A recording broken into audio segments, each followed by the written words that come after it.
సమయం ఇచ్చిన సంఘ కాపరికి, మరి అలాగనే సంఘ పెద్దలకి, మరి కూడి వచ్చిన సంఘస్థులందరికీ నా యొక్క హృదయపూర్వక వందనాలు తెలియపరుస్తున్నాను. మరి ఈ యొక్క కూడికను ఎందుకు ఏర్పాటు చేశామంటే, మరి మా నాన్నగారు జీవించున్నప్పుడు మా నాన్నగారికి ఈ వర్తమానం గురించి ఎన్నోసార్లు చెప్తే మా నాన్నగారు అసలు లెక్క చేయపోయేది. ఆ విషయం మా సంఘస్థులకు తెలుసు, ఊళ్ళో ఉన్న ప్రతి ఒక్కరికి తెలుసు. ఆయన లేస్తే రాముడు రాముడు రాముడు, రాముడే నా దేవుడు, రాముడు తప్ప వేరే దేవుడు లేడని చెప్పేసి వినకపోయేది. ఎన్నిసార్లు చెప్పినా కానీ వితండవాదం చేసేది అనమాట. ఏ రాముడే దేవుడు, ఇక వీళ్ళెవరో దేవుళ్ళు కాదు, యేసు ప్రభు ఆయన దేవుడు కాదని చెప్పేసి మాతో వితండవాదం పెట్టుకునేది. ఇక మాట్లాడితే ఆయన ఇష్టం వచ్చినట్టుగా తిట్టేది, మాతో మాట్లాడేది. సరిగా ఎన్నిసార్లు చెప్పినా వినలేదు. ఆయన చనిపోయాడు.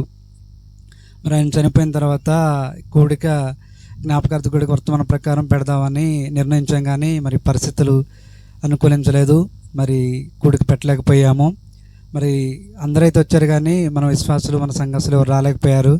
మరి నిశ్చయంగా చాలా బాధ కలిగింది. దాని తర్వాత మరి పెట్టించుకుందాం అనుకున్నా కానీ ప్రేయరు మరి సమయం లేక కుదరలేదు, పెట్టించుకోవడానికి వీలు కాలేదు. మరి అందుకనే మరి మా సంఘస్థులందరూ వచ్చి మా ఇంటి దగ్గర ప్రేయర్ చేయాలని చెప్పేసి ఒక చిన్న కూడిక ఏర్పాటు చేసుకునే ఉద్దేశంతో ఈ కూడికను ఏర్పాటు చేయడం జరిగింది. మరి నిశ్చయంగా వచ్చిన మీ యొక్క సహోదరులందరికీ నాకు హృదయపూర్వక ధన్యవాదాలు తెలియపరుస్తున్నాను. మరి అలాగనే కొంచెం ఏర్పాట్ల విషయంలో కూడా కొంచెం ఆలస్యం జరిగింది. మరి దయచేసి ఈ యొక్క ఆలస్యానికి నన్ను మన్నించండి. మరి ఇంకా అలాగనే మరి మా తల్లిగారు ఉన్నారు. మా తల్లిగారికి కూడా ఈ వర్తమానం గురించి మేము ఎన్నోసార్లు తెలియపరుస్తున్నాం, కానీ మరి మా తల్లిగారు నమ్మలేని పరిస్థితిలో ఉంటుంది. మరి ఏమైనా దేవుడు అంటున్నాడు కదా, మరి నా తండ్రి ఆకర్షించుతాను తప్ప ఎవడను నా దగ్గర రాలేడు అంటున్నాడు కదా. మరి నిశ్చయంగా మా తల్లి కొరకు కూడా మీరు ప్రార్థించండి. మరి మా కుటుంబం అంతా ఈ యొక్క వర్తమానంలో కొనసాగినట్లుగా నిశ్చయంగా వర్తమానం కొరకు మరి ఏమి ఉన్నా లేకపోయినా కానీ ఈ వర్తమానం కొరకు మరి నిలబడి జీవించే కృపను దేవుడు మాకు అందరికి ఇచ్చినట్లుగా, మా కుటుంబం అంతా వర్తమానంలో బలపడినట్లుగా మరి మా చిన్న కుటుంబం కొరకు మీరందరూ మా కుటుంబ నిమిత్తం ప్రార్థించండి. ఇంకా అలాగనే మరి మా చుట్టాలలో, మా బంధువులలో అందరూ కూడా మరి యేసుక్రీస్తు నమ్ముకున్న వాళ్ళే ఉన్నారు. కాకపోతే వాళ్ళందరూ సంఘ శాఖలు.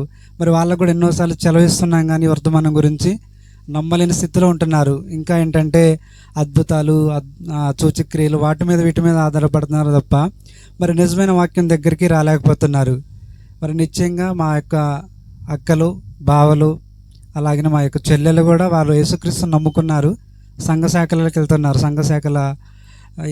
మరి సంఘ శాఖలకి ఆరాధించడానికి వెళ్తున్నారు. మరి నిశ్చయంగా వారు కూడా రక్షింపబడాలనేది మా యొక్క ఆశ. మరి నిశ్చయంగా ఆశపడ ప్రాణాన్ని దేవుడు తృప్తిపరిచేవాడు కనుక మరి నిశ్చయంగా మా యొక్క కుటుంబం అంతా, అంటే మా యొక్క అక్కలు, చెల్లెళ్ళు, నా రక్త బంధువులు ఎవరైతే ఉన్నారో వారంతా కూడా రక్షింపబడినట్లుగా, మరి ఇంకా మా గ్రామాలు ఎవరైతే ఈ గడికి ఇవ్వబడిన మరి వర్తమానం కొరకు ఎవరైతే నిలబడవలసి ఉన్నారో మరి నిశ్చయంగా వారంతా పట్టబడినట్లుగా ఈ వాక్యం ద్వారా, వర్తమానం ద్వారా నిశ్చయంగా వారికి కూడా ప్రార్థించండి. మరి నిశ్చయంగా నేను ఇచ్చిన సాక్ష్యం దేవుడు దీవించును గాక. ఆమేన్. దేవుని యొక్క సన్నిధిలో సంతోషంగా ఉన్నారని నేను నమ్ముతున్నాను. హల్లెలూయా. మరి జీవం ఎక్కడైతే ఉంటుందో అక్కడ సంతోషం ఉంటుంది. మనందరికీ తెలిసిన మరి కథ, యేసుక్రీస్తు ఆ యొక్క గాడిద పైన ఆయన మరి వస్తున్నప్పుడు మరి ఆ యొక్క ప్రజలు హోసన్నా హోసన్నా అనొచ్చు మరి ఆయనకు స్తోత్రం చేశారు. నిజమేనా? మరి స్తోత్రం చేసినప్పుడు మరి ఆ యొక్క మత పెద్దలు దాన్ని ఆటంకపరిచి ఉన్నారు. అప్పుడు ఆయన అన్నాడు, వీరు గనక మౌనంగా ఉన్నట్లయితే రాళ్ళు కేకలు వేశాయని చెప్పాడు ఆయన. కాబట్టి ఆ సజీవమైన రాళ్ళు ఎవరో కాదు, మరి ఈ యొక్క 7 సంఘ కాలాల్లో రక్షింపబడే మరి అన్య జనాంగమైన మనమే.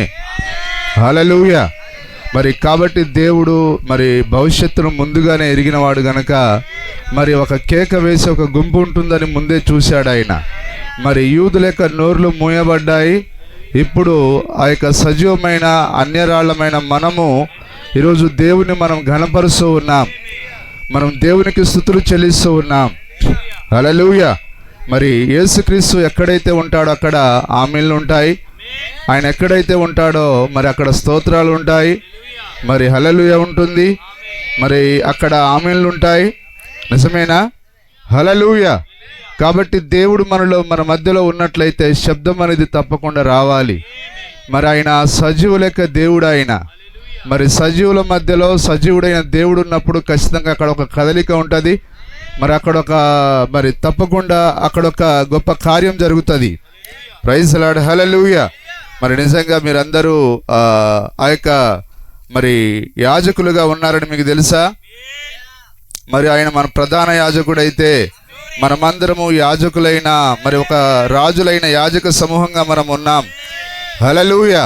మరి ఆ ప్రధాన యాజకుడు మరి ఆ రక్తాన్ని తీసుకొని అతి పరిస్థలంలోకి వెళ్ళినప్పుడు అక్కడ ఆ గంటల శబ్దం వచ్చేది. హల్లెలూయా. అంటే దాని అర్థం ఏంటంటే అక్కడ దేవుడు ఉన్నాడని అది సూచన ఉన్నది. మరి దేవుని సన్నిధికి మనం వెళ్ళినప్పుడు అక్కడ ఖచ్చితంగా శబ్దం చేయాలి. మరి కొన్ని శాఖలలో అంటే సంఘాలలో సంస్థలలో మరి శబ్దం అనేది ఉండదు. మరి సమాధి తోటలు ఎట్లయితే మౌనంగా ఉంటారో వాళ్ళు కూడా మౌనంగా ఉంటారు. కానీ నువ్వు పరలోకానికి వెళ్ళినట్లయితే నీవు ఆ శబ్దాన్ని తట్టుకోలేవని మన ప్రవక్త అన్నాడు. ఎందుకనగా పరలోకంలో మరి మానక మరి అక్కడ రాత్రి అనక పగలనక మరి దేవునికి అక్కడ స్తోత్రాలు చెల్లిస్తూ ఉన్నారు. నిజమేనా? ఎప్పుడైనా వాక్యాన్ని చదివారా? ఆ యొక్క యెషయా గ్రంథం 6వ అధ్యాయం మనం చదివినప్పుడు అక్కడ యొక్క దేవదూతలు, కెరూబులు, శరాపులు ఆయనను మానక రాత్రింబగులు యెహోవా పరిశుద్ధుడు పరిశుద్ధుడని గాన ప్రతి గానముల చేత పాటలు పాడుతున్నాయి. మరి మన కొద్ది మంది పాడే పాటలనే ఈ మనుషులు తట్టుకోలేకపోతే హల్లెలూయా అక్కడ కోట్లాను కోట్ల దేవదూతలు ఆ పాడే పాటలకు ఇంకేం సహిస్తారు? కాబట్టి దేవుడు అల్లరికి కర్తగాడంటే దాని యొక్క అర్థము ఆమెను చెప్పొద్దని దాని అర్థం కాదు. హల్లెలూయా చెప్పొద్దని దాని అర్థం కాదు. దేవునికి స్తోత్రం చెప్పొద్దని అర్థం కాదు. అల్లరికి కర్త కాడు అనగా దాని యొక్క అర్థము దేవుడు క్రమం కలిగిన వాడు. ఏ పనినైనా క్రమంలో చేయాలి. నేను ప్రసంగం చేస్తున్నప్పుడు మరొకడు లేచి భాషలలో మాట్లాడకూడదు. ఒకడు భాషలలో మాట్లాడుతున్నప్పుడు మరొకడు మాట్లాడకూడదు. వంతుల చొప్పున మాట్లాడాలని దేవుని వాక్యం చెప్పింది. కాబట్టి ప్రవక్త లెక్క ఆత్మలు ప్రవక్త లెక్క స్వాధీనంలో ఉన్నాయి. కాబట్టి ప్రవక్తలలో ఉన్నది దేవుడే, బోధకులలో ఉన్నది దేవుడే, ప్రవచించే వారిలో ఉన్నది దేవుడే. కాబట్టి దేవుడు మన అందరిలో ఉన్నప్పుడు దేవుడు క్రమమై ఉన్నాడు. కాబట్టి దేవుడు ఏ కార్యాన్ని ఆయన గలిబిలి చేయడాయన, దేవుడు ఏ కార్యాన్ని అల్లరిగా చేయడాయన. కాబట్టి క్రమం విషయంలో దేవుడు అల్లరికి కర్త కాడని చెప్పబడిందే తప్ప చప్పట్లు కొట్టొద్దని దాన్ని అల్లరి అని చెప్పలేదు ఆయన. ఆమెనని చెప్పడం అల్లరని చెప్పలేదు ఆయన. పాటలు పాడడం అల్లరని చెప్పలేదు ఆయన. హల్లెలూయా. కానీ మీరు క్రీస్తు సంఘానికి వెళ్ళినట్లయితే పేరుకు మాత్రమే క్రీస్తు సంఘం. ఏం రాస్తారు బోర్డు పైన?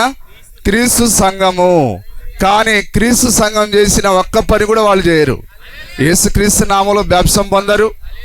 అపోస్తల బోధన వారు ఎంత మాత్రమును పాటించరు. రొట్టె ద్రాక్షారసాన్ని వారు పగులు చేస్తారు. రొట్టె ద్రాక్షారసము క్రీస్తుకు సంబంధించిన ప్రజలు ఎప్పుడు చేశారు? రాత్రిపూట చేశారు.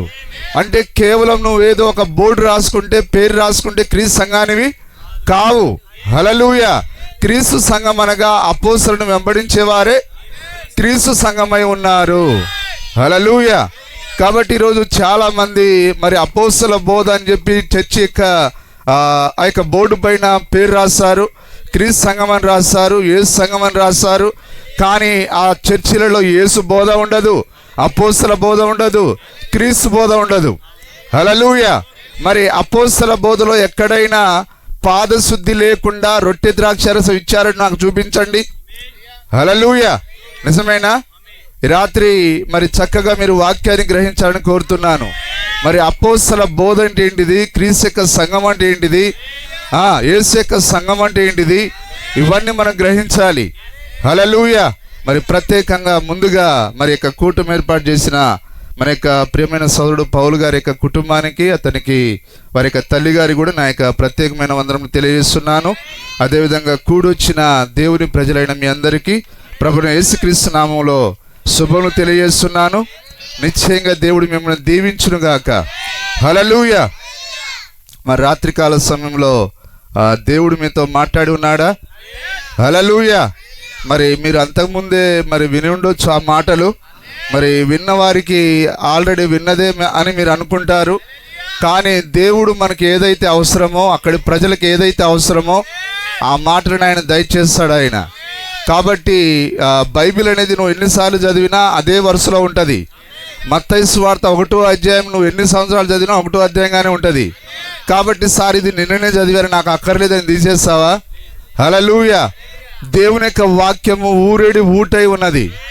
అది ఎన్నడూ అది ముగించబడేది కాదు. మరి దేవుడు మరి ప్రతి ఆయన కోణంలో ఆయన మరి ప్రత్యేకంగా కనిపించేవాడు. ఆయన 10,000 అతి సుందరుడు. ఆయన నువ్వు ఎన్నిసార్లు చదివినా దేవుని యొక్క వాక్యం మాధుర్యంగానే ఉంటుంది. హల్లెలూయా. మరి ప్రపంచంలో అతి మాధుర్యమైన పుస్తకం ఏదైనా ఉందంటే అదొక్కటే బైబిల్ గ్రంథమై ఉన్నది. ప్రపంచంలో దేవుని చేత రాయబడిన ఒకే ఒక గ్రంథము అదే బైబిల్ గ్రంథమై ఉన్నది. మిగతా గ్రంథాలన్నీ మానవుల చేత రాయబడ్డాయి. కానీ బైబిల్ గ్రంథము భూమి ఆకాశముల యొక్క సృష్టికర్త అయిన యేసుక్రీస్తు చేత రాయబడింది. అందుకొరకే దానికి ఇంకా ముగింపు లేదు. నువ్వు ఎంత చదివినా ఇంకా అది నీకు తరివి తీరనిదిగా ఉన్నది. హల్లెలూయా. ఎందుకనగా ఆయన వాక్యము జీవపు ఊట, ఆయన మాట మరి తరగని ఆహారమై ఉన్నది. హల్లెలూయా.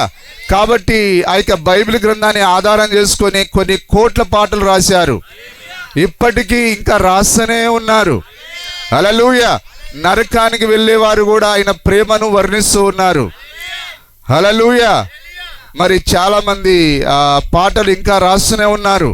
మరి దేవునికి పాడినన్ని పాటలు ప్రపంచంలో ఏ సినిమా ఇండస్ట్రీ కూడా ఇంతవరకు పాడలేదు. ఎందుకనగా ఆయనే తనకు మహిమ రావడానికి ఆయన సమస్తమును కలగజేసి ఉన్నాడు. దేవుడు ఈ సృష్టినంతా ఎందుకు చేశాడనంటే ఈ సృష్టి ఆయనను మహిమపరచాలని, ఆకాశం ఆయన మహిమపరచాలని, ఈ మానవ జాతి ఆయనను మహిమపరచాలని, సమస్తమును ఆయనను మహిమపరుస్తూ ఉన్నది. అందుకొరకే ఆ గొప్ప దావీదు రాస్తున్నాడు, ఆకాశములు నీ మహిమను వివరిస్తూ ఉన్నాయి, ఈ యొక్క ప్రకృతి ఆయన మహిమను వివరిస్తూ ఉన్నది, మరి సూర్యుడు ఆయన మహిమను వివరిస్తూ ఉన్నాడు, ఆ చంద్రుడు ఆయన మహిమను వివరిస్తూ ఉన్నాడు. కానీ మానవుడు దాన్ని చూడలేకపోతున్నాడు. కానీ దేవుడు మనకు చూచే కళ్ళనిచ్చాడు ఆయన. దాన్ని బట్టి మనం ఎంతో దేవునికి రుణపడి ఉన్నాం. మరి అందరి కళ్ళు లాంటి మన కళ్ళు అందరి వలె ఉన్నాయి. అందరిలాగా మనం ఒక తలను కలిగి ఉన్నాం, కాళ్ళు చేతులు కలిగి ఉన్నాం. మరి మిగతా మనుషుల కంటే మనం ప్రత్యేకమైన వారము ఏమి కాము. కానీ మనల్ని వారిని ఏర్పరిచినది ఏదనగా అదే దేవుని నుండి వచ్చిన బయలుపాటు, అదే ప్రత్యక్షత ఉన్నది. హల్లెలూయా. ఆ రోజు అన్న కయప్పను పేతురును వేరుపరిచినది ఏంటిది? యేసుక్రీస్తు ఎవరు? అతడు బయలుపాటును పొందుకున్నాడు. కానీ అన్న కయప్ప ప్రధాన యాజకులు వారు, మత పెద్దల వారు, కానీ వారికి ప్రత్యక్షత రాలేదు. మరి దేవునికి ఇంపైన వానిగా పేతురుని చేసినది ఏంటిది? ఆ దేవుని దగ్గర నుంచి వచ్చిన బయలుపాటు, అదే 6వ జ్ఞానేంద్రియము. హల్లెలూయా. దేవుడు మానవునికి 5 జ్ఞానేంద్రియాలు మాత్రమే ఇచ్చాడు. ఈ 5 జ్ఞానేంద్రియాల ద్వారా నువ్వు దేవుణ్ణి తెలుసుకోలేవు. కానీ దేవుని దగ్గర నుంచి ఒక ప్రత్యేకమైన ఇంద్రియం నీకు రావాలి. హల్లెలూయా. అదే 6వ ఇంద్రియం అనగా విశ్వాసమై ఉన్నది. మరి అదే విశ్వాసం అనేది ఎక్కడి నుంచి రావాలి? వైద్యుల దగ్గర నుంచి రాదు, నీ యొక్క బైబిల్ ట్రైనింగ్లో రాదది, నీవు ₹1,00,00,000 పెట్టి బైబిల్ కళాశాల కట్టిన అందులో నుంచి రాదది. ఎంతమంది బైబిల్ బోధకులు కూర్చొని నీకు నేర్పించినా నువ్వు వాక్యం గురించి బయలుపాటు పొందలేవు. అందుకొరకే ఆ రోజు పేతురు ఏ కళాశాలకు వెళ్ళలేదు. ఆయన నేరుగా ఆయనకి బయలుపాటు ఎక్కడి నుంచి వచ్చిందంటే ఆ గొప్ప పరిశుద్ధాత్మ దగ్గర నుంచి వచ్చింది. అందుకొరకే దేవుడు అన్నాడు, సీమోను బర్యోనా, పరలోకమున నా తండ్రి నీకు ఇది బయలుపరచనే గాని. హల్లెలూయా. కాబట్టి పేతురు యొక్క జీవితాన్ని ధన్యకరంగా మార్చినది ఏంటిది? అదే ఆ గొప్ప 6వ జ్ఞానేంద్రియమై ఉన్నది.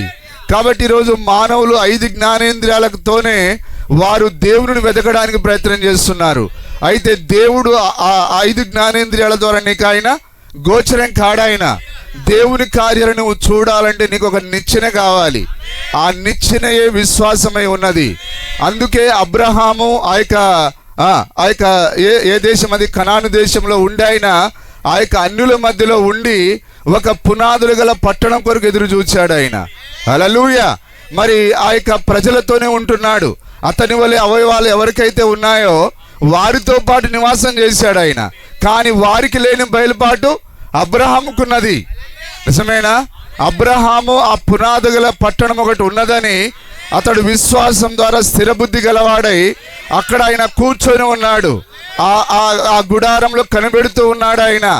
ఏదో ఒక రోజు నేను ఆ పునాదులు గల పట్టణానికి నేను వెళ్తాను అనే నిరీక్షణ కలిగి ఉన్నాడు ఆయన. దేవుని నామానికి మహిమ కలుగును గాక. కాబట్టి ఆ యొక్క అబ్రహామును ఒక స్థిరమైన వానిగా చేసినది ఏంటిది? అదే 6వ జ్ఞానేంద్రియమై ఉన్నది. హల్లెలూయా. కాబట్టి పాతకాలను మనం చూసినప్పుడు ఆ పాతకాలపు విశ్వాసులు 6వ జ్ఞానేంద్రియం ద్వారా వారు దేవునితో సావాసం చేశారు. దేవునితో నువ్వు సావాసం చేయాలంటే తప్పకుండా నీకు 6వ జ్ఞానేంద్రియం కావాలి. హల్లెలూయా. మరి మనిషికి తెలిసినది కేవలము 5 జ్ఞానేంద్రియాలే. మరి సైన్స్కి తెలిసింది కేవలం 5 జ్ఞానేంద్రియాలే.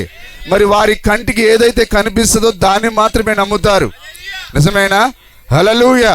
మరి సైన్స్కి ఏం కావాలంటే వారి కంటికి కనిపిస్తేనే నమ్ముతారు. కానీ మనము సైన్స్కి అతీతమైన వారం, ఈ లోకానికి మనం అతీతమైన వారం. దేవుడు ఒక అతీతమైన జీవి అయి ఉన్నాడు, మనం కూడా ఒక అతీతమైన జీవులమై ఉన్నాం. ఎందుకంటే దేవుడు జగత్ పునాది వేయబడక ముందే ప్రేమ చేత ఆయన మనల్ని క్రీస్తులో ఎన్నుకున్నాడు. ఆయన ఒక అతీతమైన జీవి అయితే మనం కూడా ఒక అతీతమైన జీవులమై ఉన్నాం. కాబట్టి దేవుడు అందరికైనా బయలుపరచుకోడు. ఆయన ఎవరికైతే విశ్వాసం ఇస్తాడో వారి దగ్గరికి వెళ్తాడు. ఆయన ఆ రోజు ఆయన 12 మంది శిష్యులకు బయలుపాటునిచ్చాడు, వారికైనా తను తాను బయలుపరుచుకున్నాడు. ఆయన 120 మందికి ఆయన తను తాను బయలుపరుచుకున్నాడు, వారిలోకి మాత్రమే ఆయన దిగి వచ్చాడు ఆయన. హల్లెలూయా. కాబట్టి దేవుడు అందరి దగ్గరికి వచ్చి ఆయన తను తాను ఎవరో రుజువుపరుచుకోవలసిన అవసరత లేదు. కాబట్టి ఆయన ఎవరైతే ముందుగా మరి విశ్వసిస్తారని దేవుడు చూచి ఉన్నాడో వారి దగ్గరికి మాత్రమే వస్తాడు ఆయన. హల్లెలూయా. అందుకొరకే మనకు బైబిల్లో చాలా ఆధారాలు రాయబడ్డాయి. నిజమేనా?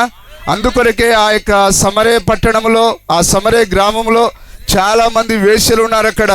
కానీ దేవుడు అందరి వేశ్యల దగ్గరికి వెళ్ళలేదు, కానీ ముందుగా ఎవరినైతే ఎన్నుకున్నాడో ఆమె దగ్గరికి మాత్రమే వెళ్ళాడు ఆయన. ఎందుకు అక్కడికి వెళ్ళాడంటే దేవుడు జగత్ పునాది వేయబడక ముందే ఆమె లోపల ఒక జీవాన్ని పెట్టాడు ఆయన, ఒక బయలుబాటుని పెట్టాడు ఆయన. ఆమె హృదయాన్ని ఆయన తాకి ఆ 6వ జ్ఞానేంద్రియాన్ని ఆయన మేలుకొలుపునిచ్చి ఉన్నాడు. అప్పుడు ఆమె ఆ మత పెద్దల కంటే, హల్లెలూయా, ఆ ప్రధాన యాజకులు మరి ఏటేటా రక్తమును తీసుకొని ఆ అతి పరిశుద్ధ స్థలంలోనికి వెళ్ళేవారు. అయితే దేవుడు బయలుపరచుకోవాలంటే ఈ లోకాన్ని బట్టి ఆ పెద్దవారికి ఆయన బయలుపరచుకోవాలి ఆయన. హల్లెలూయా. కానీ ఎవరికి బయలుపరచుకున్నాడు ఆయన? మత పెద్దలకు ఆయన బయలుపరచుకోలేదు. ఆయన ఎవరికి బయలుపరచుకున్నాడు? ఆయన ముందు చిత్తంలో ఉన్న ఆ సమరే స్త్రీకి ఆయన బయలుపరచుకున్నాడు ఆయన. దేవుని నామానికి స్తుతి కలుగును గాక. హల్లెలూయా. కాబట్టి దేవుని చిత్తాన్ని ఈరోజు చూడడానికి మరి చాలా మంది విఫలమవుతున్నారు. అయితే మనం తప్పకుండా దేవుని చిత్తం ఏదో ఎరగాలి. హల్లెలూయా. మరి ఆయన నిన్న నేడు నిరంతరం ఏకరీతిగా ఉన్నాడు ఆయన. ఆ రోజు దేవుడు ఏ విధంగా మరి తన ఎన్నికలో ఉన్నవారిని వెదికాడో ఈ రోజు కూడా ఆయన ఎన్నికలో ఉన్నవారిని ఎదుగుతున్నాడు ఆయన. హల్లెలూయా. మరి బైబిల్లో మొదటి జామ్ ఉన్నది, రెండో జామ్ ఉన్నది. మరి నేనంతా బైబిల్లో నుంచే మాట్లాడతాను. అయితే ఏమి వాక్యాన్ని నేను చదవను, ఎందుకంటే ముందుకు వెళ్ళాలి, మనకు సమయం లేదు కాబట్టి. బైబిల్లో చెప్పబడుతున్నది 7 జాములు చెప్పబడ్డాయి. అంటే ఆ జాము దేనికి పోల్చబడింది? ఒక జాము ఒక సంఘకాలానికి పోల్చబడింది. హల్లెలూయా. బైబిల్లో మనం ప్రకటన గ్రంథంలో చూసినప్పుడు 7 సంఘముల మధ్య సంచరించువాడు చెప్పు సంగతులు ఏవనగా, కానీ ప్రజలకు ఈ కార్యాలేమి అర్థం కావట్లేదు. ఎందుకు ఈ కార్యాలు? కేవలం ఆ ప్రకటన గ్రంథం అనేది అందరి కొరకు కాదు. ఇది పెద్ద బైబిల్ కళాశాల కట్టుకున్న వాడికి అసలే అర్థం కాదు. హల్లెలూయా. నువ్వు ఎన్ని వంకర మాటలతో ప్రియులారా ఈ కాలంలో అని చెప్పి నువ్వు ఎంత వంకర మాటలు దీర్ఘాలు తీసినా నీకు అది అర్థం కానే కాదు అది.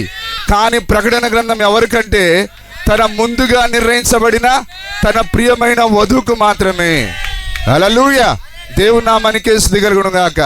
అందుకొరకే ఈరోజు ప్రజలకు ప్రకటన గ్రంథం 1వ అధ్యాయంలో ఏముందో తెలియట్లేదు, 2వ అధ్యాయంలో ఏముందో తెలియదు, 3వ అధ్యాయంలో ఏముందో తెలియదు, 4వ అధ్యాయంలో ఏముందో తెలియదు. వధువు 3వ అధ్యాయం తర్వాత ఏమైతున్నది? 4వ అధ్యాయంలో ఎత్తబడుతున్నది ఆమె. 19వ అధ్యాయంలో మరలా దిగి వస్తూ ఉన్నది. హల్లెలూయా. మరి మనం ప్రకటన 4వ అధ్యాయంలో చూసినప్పుడు ఒక తలుపు తెరవబడి ఉండేను. అప్పుడు ఒక స్వరం మాట్లాడుతున్నది, యోహాను నీవు ఇక్కడికి ఎక్కిరమ్ము. ఎక్కిరమ్ము అనగా అదే దేవుడు నిన్ను పిలుచుటై ఉన్నది. ఆయన ఒకరోజు మధ్యాకాశానికి వస్తాడు. ఆయన అక్కడి నుండి తన వధువును పిలుస్తాడు. ఆయన ఒకరోజు మనం ఆ మహిమలో ఎత్తబడతాము. ఇక మనకి ఏ ముసలితనం ఉండదు, మనకి ఇక అక్కడ ఏ వ్యాధి ఉండదు, ఏ మరణం ఉండదు, ఏ దుఃఖం మనకు అక్కడ ఉండదు. సదాకాలం మనము సంతోషంగా ఉంటాం. దాని కొరకే మనం ఎదురు చూస్తూ ఉన్నాం. హల్లెలూయా. సంతోషంగా లేదా? ఆ దినం కొరకే మనం ఇక్కడ కనిపెడుతూ ఉన్నాం. మరి చాలా రకాలైన తప్పుడు బోధలు లోకంలో మరి ఆవరించి ఉన్నాయి. ఎందుకనగా సైతానుడు ఎప్పుడు లోకాన్ని గందరగోళపరిచేవాడు. దేవుడు దీన్ని చక్కని ఏదేనిగా మారిస్తే వాడు ఏం చేశాడు? భూమిపైన అంధకారాన్ని మరి ఆవరింపజేశాడు. దేవుడు మరలా దాన్ని క్రమంలో పెట్టాడు. ఆయన మరలా ఏదేను తోటన మళ్ళా చెరిచేశాడు. నిజమేనా? మరి ఆదాము అవ్వలకు వాడు మోసం చేసి ఏదేను మరలా చెరిపేశాడు. ఒకప్పుడు ఇది దేవుని యొక్క ఏదేనిది. ఆ ఏదేనులో ఎలాంటి వ్యభిచారం జరగలేదు, ఎలాంటి పాపం జరగలేదు. కానీ దేవుని యొక్క ఏదేనును తీసుకొని సాతానుడు దీనిని ఒక మోసకరమైన ఏదేనుగా మార్చేశాడు. ఇక్కడ చూడండి, భూమి పైన ఎక్కడ చూసినా మరి వ్యభిచారం జరుగుతూ ఉన్నది. హల్లెలూయా. ఈ పాపపు రొచ్చు ఇక్కడ జరుగుతూ ఉన్నది. ఒకప్పుడు దేవుని యొక్క సంతోషకరమైన ఏదైనా ఉన్న దీనిని సాతానుడు ఒక బురద రొచ్చుగా మార్చేశాడు, అసహ్యమైన దానిగా మార్చేశాడు. కానీ ఒకరోజు మన యొక్క రెండవ ఆదాము వచ్చి దీనిని మరలా మొదటి ఏదేనుగా మారుస్తాడు. ఆ ఏదేనులో మనము మరియు మన యొక్క ఆదాము, మన ప్రియుడు, ఆయనతో కలిసి మనం ఈ భూమి పైన పరిశుద్ధమైన వాతావరణంలో ఉంటాం. హల్లెలూయా. నిజమేనా? అదే 1000 ఏళ్ల పరిపాలనలో మన యొక్క వరుడు మరియు వధువు లేదా భార్యాభర్తలు ఇద్దరు దీనిపైన హనీమూన్కి వస్తారు. అదే 1000 ఏళ్ల పరిపాలన ఉన్నది. ఆ 1000 ఏళ్ల పరిపాలనలో మరి విమానాలు ఉండవు, కార్లు ఉండవు. ఈ మానవ నాగరికత అక్కడ ఉండదని మన ప్రవక్త అన్నాడు. కానీ చాలామంది ఏమంటున్నారు, ఇప్పుడు మనం 1000 ఏళ్ల పరిపాలన ఉన్నామని. కానీ మనం 1000 ఏళ్ల పరిపాలనలో మనం ఎక్కడ ఉన్నామనంటే మరి మానవుని యొక్క పరిపాలన కింద మనం ఉన్నాం. అమెరికా దేశానికి వెళ్తే ట్రంప్ పరిపాలన ఉంది, ఇండియా దేశానికి వస్తే మోడీ పరిపాలన ఉంది. కానీ 1000 ఏళ్ల పరిపాలనలో ఏ రాజు ఉండడు. అక్కడ ఒకే ఒక ఆయన రాజుగా ఉంటాడు. ఆయనే ప్రభువైన యేసుక్రీస్తు అయి ఉన్నాడు. హల్లెలూయా. ఆ మాత్రం బుద్ధి జ్ఞానం లేకుండా 1000 ఏళ్ల పరిపాలన ఉన్నాం, ఎత్తబడ్డామని మాట్లాడే ఒక మూర్ఖత ఉన్నది. హల్లెలూయా. కాబట్టి 1000 ఏళ్ల పరిపాలనలో మనకు ముసలితనం ఉండదు. ఇప్పుడు మనం కొద్దిసేపు నిలబడితే నా కాళ్ళు ఇప్పటికే ఒక కాలు తిమ్మిరి పట్టేసింది. కానీ 1000 ఏళ్ల పరిపాలన నా కాలు తిమ్మిరి పట్టదు, నా గొంతు బొంగురుపోదు, నేను ఎంతసేపు అయినా మాట్లాడవచ్చు. హల్లెలూయా. అక్కడ ఏ వైద్యశాలలు ఉండవు, అక్కడ ఏ బైబిల్ కళాశాలలు ఉండవు, అక్కడ ఏ వ్యభిచార గృహాలు ఉండవు, అక్కడ ఏ సారాయి గృహాలు ఉండవు, అక్కడ ఏ పోలీస్ స్టేషన్ ఉండవు అక్కడ. హల్లెలూయా. కానీ ఇప్పుడు మనం ఇవన్నీ కలిగి ఉన్నాం. నిజమేనా? కానీ వీటన్నిటి నుంచి మనం విముక్తి పొందాలని మనం ఎదురు చూస్తూ ఉన్నాం. బైబిల్ సెలవిస్తున్నది, దేవుని కుమారుల యొక్క ప్రత్యక్షత కొరకు సృష్టి మిగులు మరి ఆశతో తేరి ఎదురు చూస్తూ ఉన్నది. దేవుని కుమారులు మాత్రమే ఈ సృష్టిని కాపాడేవారు. కానీ ఈరోజు రాజకీయ నాయకులు ఏం చేస్తున్నారు? భూమిని ఎక్కడ పడితే ఆ కొండలను తవ్వేస్తున్నారు, దాన్ని అక్రమంగా మట్టిని అమ్మేస్తున్నారు, ఈ భూమిలో ఉన్న సమస్త సారాన్ని బయటికి తీస్తూ ఉన్నారు. డబ్బుల కొరకు ఈ సృష్టిని పాడు చేస్తూ ఉన్నారు. ఎవరైతే ఈ సృష్టిని పాడు చేస్తారో దేవుడు వాడిని ఖచ్చితంగా పాడు చేస్తాడు. అలాగనే ఈ యొక్క దేహం కూడా దేవుడిచ్చిన సృష్టి ఉన్నది. ఎవడైనా దేవుని ఆలయమును పాడు చేసినాడలా దేవుడు వానిని పాడు చేయరని దేవుని వాక్యం సెలవిస్తున్నది. కాబట్టి ఇది నా దేహము, నేను పొగాకు నవ్వులుతా, నేను అంబరు తింటా, లేకపోతే సారాయి తాగుతా, నేను బూతులు మాట్లాడుతా అంటే అది నీది కాదు. అది దేవుని యొక్క దేవాలయం. అది దానితో నువ్వు దేవునికి మాత్రమే మహిమ చెల్లించాలి. కాబట్టి నా శరీరం రా, నేను ఏ సినిమా అయినా చూస్తా, ఏదైనా తాగుతా, ఇస్కీ తాగుతా, రమ్ము తాగుతా, బీరు తాగుతారంటే నీ ఇష్టం కాదు సార్. దాన్ని తయారు చేసిన సృష్టికర్త ఎవరు? హల్లెలూయా. అలాగనే నువ్వు డీజిల్ కార్లో పెట్రోల్ పోసి అది నడవదు. అది డీజిల్ కార్లో డీజిలే పోయాలి, పెట్రోల్ కార్లో పెట్రోలే పోయాలి. అలాగనే దేవుడు దీన్ని ఎందుకు నిర్మించాడు? ఒక ఇంధనం పోయడానికి నిర్మించాడు. ఏ ఇంధనం పోయాలి ఇందులో? పరిశుద్ధాత్మని ఇంధనం పోయాలి. ఏ ఇంధనం పోయాలి ఇందులో? వాక్యం అనే ఆ యొక్క ఇంధనాన్ని పోయాలి ఇందులో. కానీ ఈరోజు మానవుడు సీరియల్ చూడడానికి విలువైన కళ్ళు, ఎందరో పాపం గుడ్డివారు కళ్ళు లేక బాధపడతా ఉంటే దీనితో అత్తకి ఏం జరిగింది, కోడలకి ఏం జరిగింది, నిన్నటి సీరియల్లో ఏం జరిగింది, భర్తకు అన్నం పెట్టకుండా భర్తల పైన లడాయిలు చేసి ఈరోజు జరిగేది అదే. హల్లెలూయా. మరి అత్త కోడలను ఏ విధంగా హింసించింది, కోడలు అత్తని ఏ విధంగా హింసించింది. ఈ విలువైన కళ్ళతో జ్ఞానేంద్రియం నయనం ప్రధానమని చెప్పబడింది. అంటే జ్ఞానేంద్రియాలలో ఈ కళ్ళు అనేవి చాలా ప్రాముఖ్యమైనది. నీవు ఈ లోకంలోనికి ప్రవేశించాలంటే నీకు కళ్ళు కావాలి. కళ్ళ ద్వారానే నీవు ఈ లోక కార్యాలను చూడగలవు. మరి దేవుని యొక్క ప్రకృతిని నువ్వు చూచి ఆస్వాదిస్తున్నావంటే దేవుడిచ్చిన ప్రధాన జ్ఞానేంద్రియం ఏంటిది? అదే. నీకు చెవు వినిపించకపోయినా పర్వాలేదు, కానీ కళ్ళ ద్వారా కూడా నువ్వు వినగలవు. హల్లెలూయా. దేవుని నామానికి మహిమ కలుగును గాక. కాబట్టి జ్ఞానేంద్రియాలు దేని కొరకు దేవుడు నిర్మించింది? నీవు సినిమాలు చూసేదానికి కాదు, ఆ యొక్క బూతు మాటలు వినేదానికి కాదు, ఆ చెప్పుడు మాటలు వినేదాని కొరకు కాదు, ఈ నోరిచ్చింది దేని కొరకు? వదురుబోటు మాటలు మాట్లాడేదానికి కాదు, కేవలం దేవుని స్తుతించడానికి మాత్రమే ఇచ్చాడు ఆయన. Praise the Lord. హల్లెలూయా. ఈ నోటితో ఏది పడితే అది వాగేదానికి దేవుడు నోరు ఇయ్యలేదు. అందుకొరకే ఈ సృష్టిని ఎవరైతే పాడు చేస్తారో వారిని దేవుడు ఖచ్చితంగా పాడు చేస్తాడు ఆయన. అలాగని దేవాలయాన్ని ఎవరైతే కూలుస్తారో, నాశనం చేస్తారో వారిని దేవుడు నాశనం చేస్తాడు. దేవుని వాక్యం అలాగ చెప్పిందా? దేవుని నామానికి మహిమ కలుగును గాక.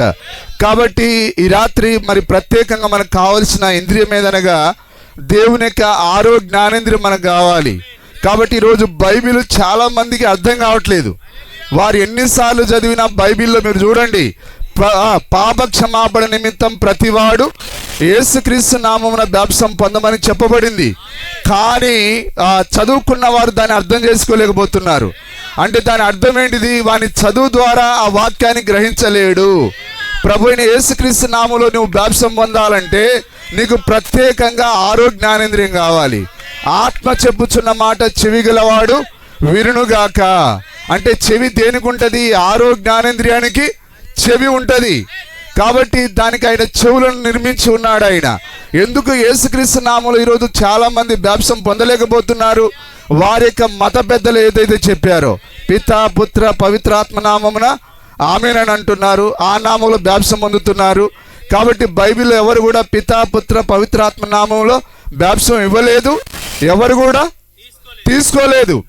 కానీ అదే బైబిల్ గ్రంథాన్ని వాళ్ళు చదువుతున్నారు, మనం చదువుతున్నాం. కానీ మనకేమని అర్థమైంది? యేసుక్రీస్తు నామంలో తప్ప మరో నామంలో ఎవరు కూడా బాప్తిసం పొందలేదు, ఎవరు కూడా ఇవ్వలేదు. హల్లెలూయా. కాబట్టి నీ చదువు ద్వారా, డిగ్రీల ద్వారా, జ్ఞానం ద్వారా, నీ సొంత శక్తి సామర్థ్యాల ద్వారా దేవుని వాక్యాన్ని గ్రహించలేవు. కాబట్టి నీవు పామరుడవైనా, చదువు వచ్చినా రాకపోయినా, ఆరో జ్ఞానేంద్రియం అనేది నీకు వాక్యం యొక్క గ్రహింపునిచ్చేది.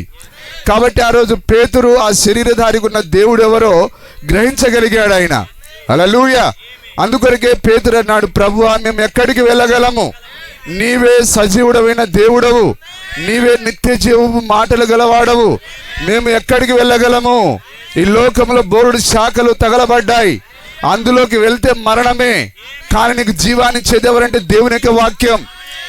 యేసుక్రీస్తు నామములో బాప్తిసం పొందాలని నీకు చదువుతున్నా కానీ వాక్యం దగ్గరికి ఎందుకు రాలేకపోతున్నావు?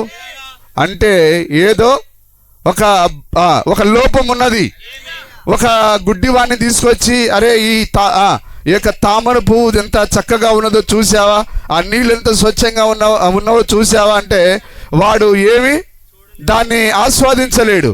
ఆ యొక్క ఎరుపుదనాన్ని, లేకపోతే ఆ యొక్క మందార పువ్వు యొక్క ఎరుపును అతడు చూడలేడు, ఆ ప్రకృతిని అతడు చూడలేడు. అలాగనే ఆ యొక్క గుడ్డివాడు ఏ విధంగా అయితే కళ్ళు ఉంటేనే ఆ ప్రకృతిని చూడగలుగుతాడో, అదేవిధంగా ఒక వ్యక్తి దేవుని వాక్యాన్ని చూడగలగాలంటే తప్పకుండా అతనికి ఆరో జ్ఞానేంద్రియం కావాలి. అందుకొరకే యేసుక్రీస్తు నామములో చాలా మంది బాప్తిసం పొందలేకపోతున్నారు. బైబిల్లో ఒకే ఒక బాప్తిసం ఉన్నది, నిజమేనా? ఏంటిది ఆ బాప్తిసము? పాప క్షమాపణ నిమిత్తం. ఒకసారి చదువుతారా?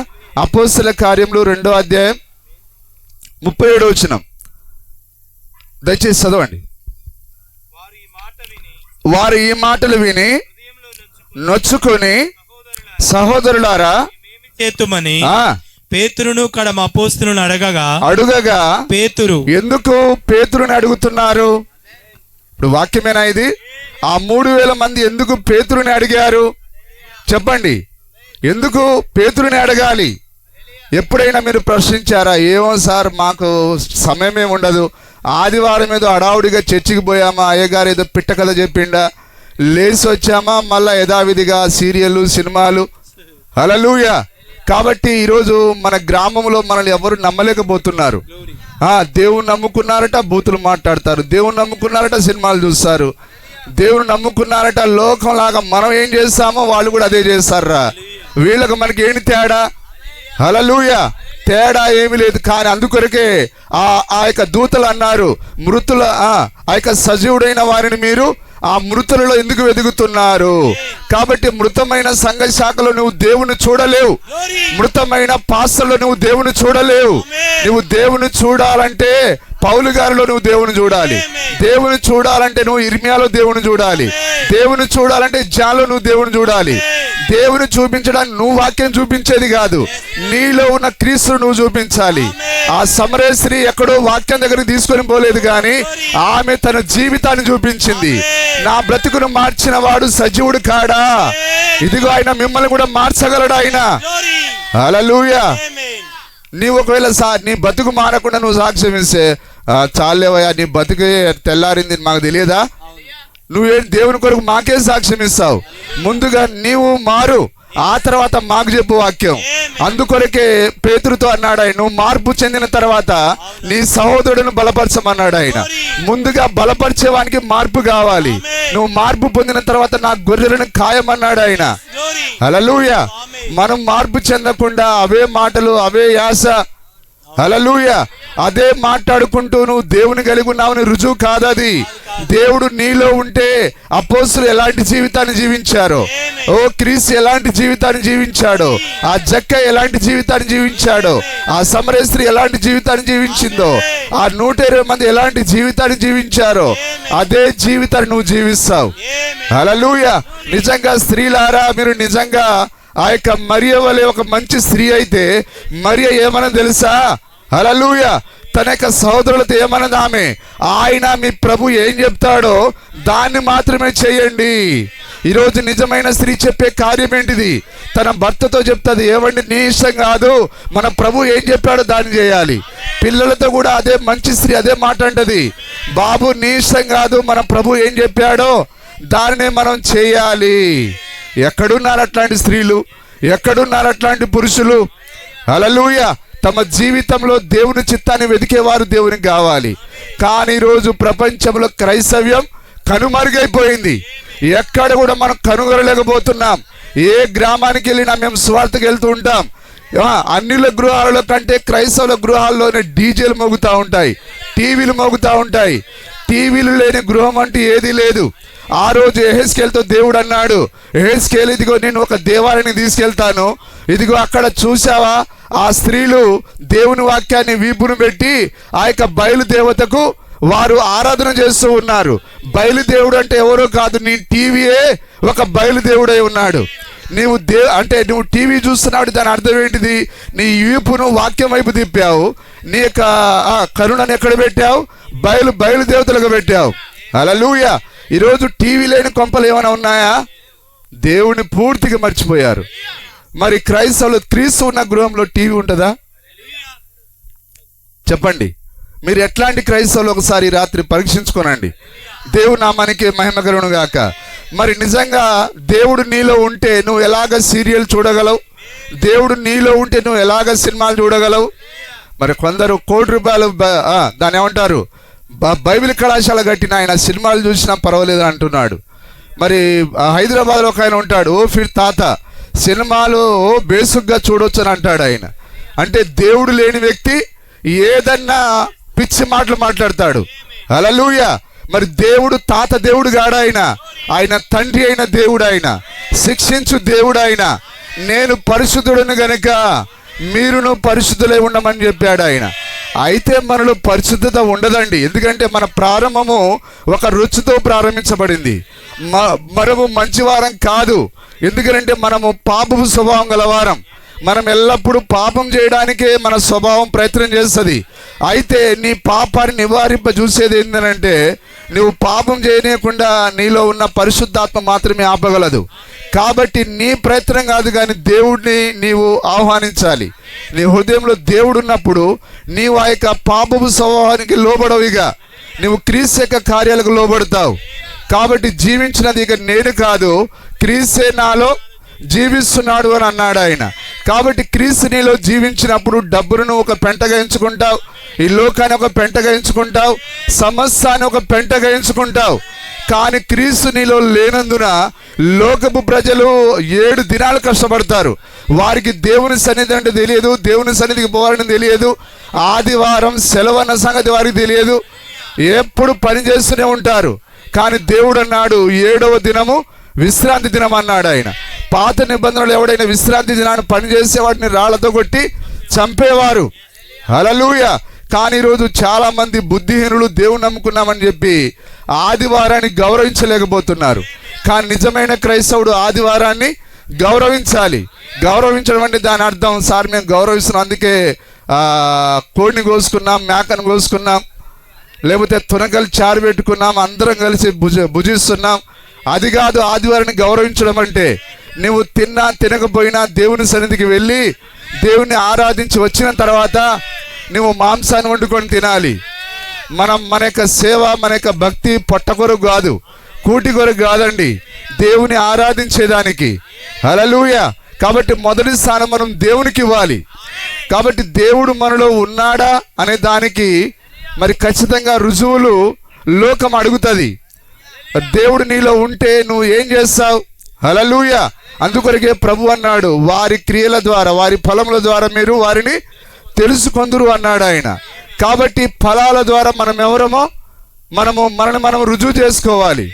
వారి ఫలముల ద్వారా మీరు వారిని తెలుసుకొందురు అన్నాడు ఆయన. కాబట్టి మనం చూస్తున్న వారు మనలో కొన్ని ఫలాలు చూడాలి.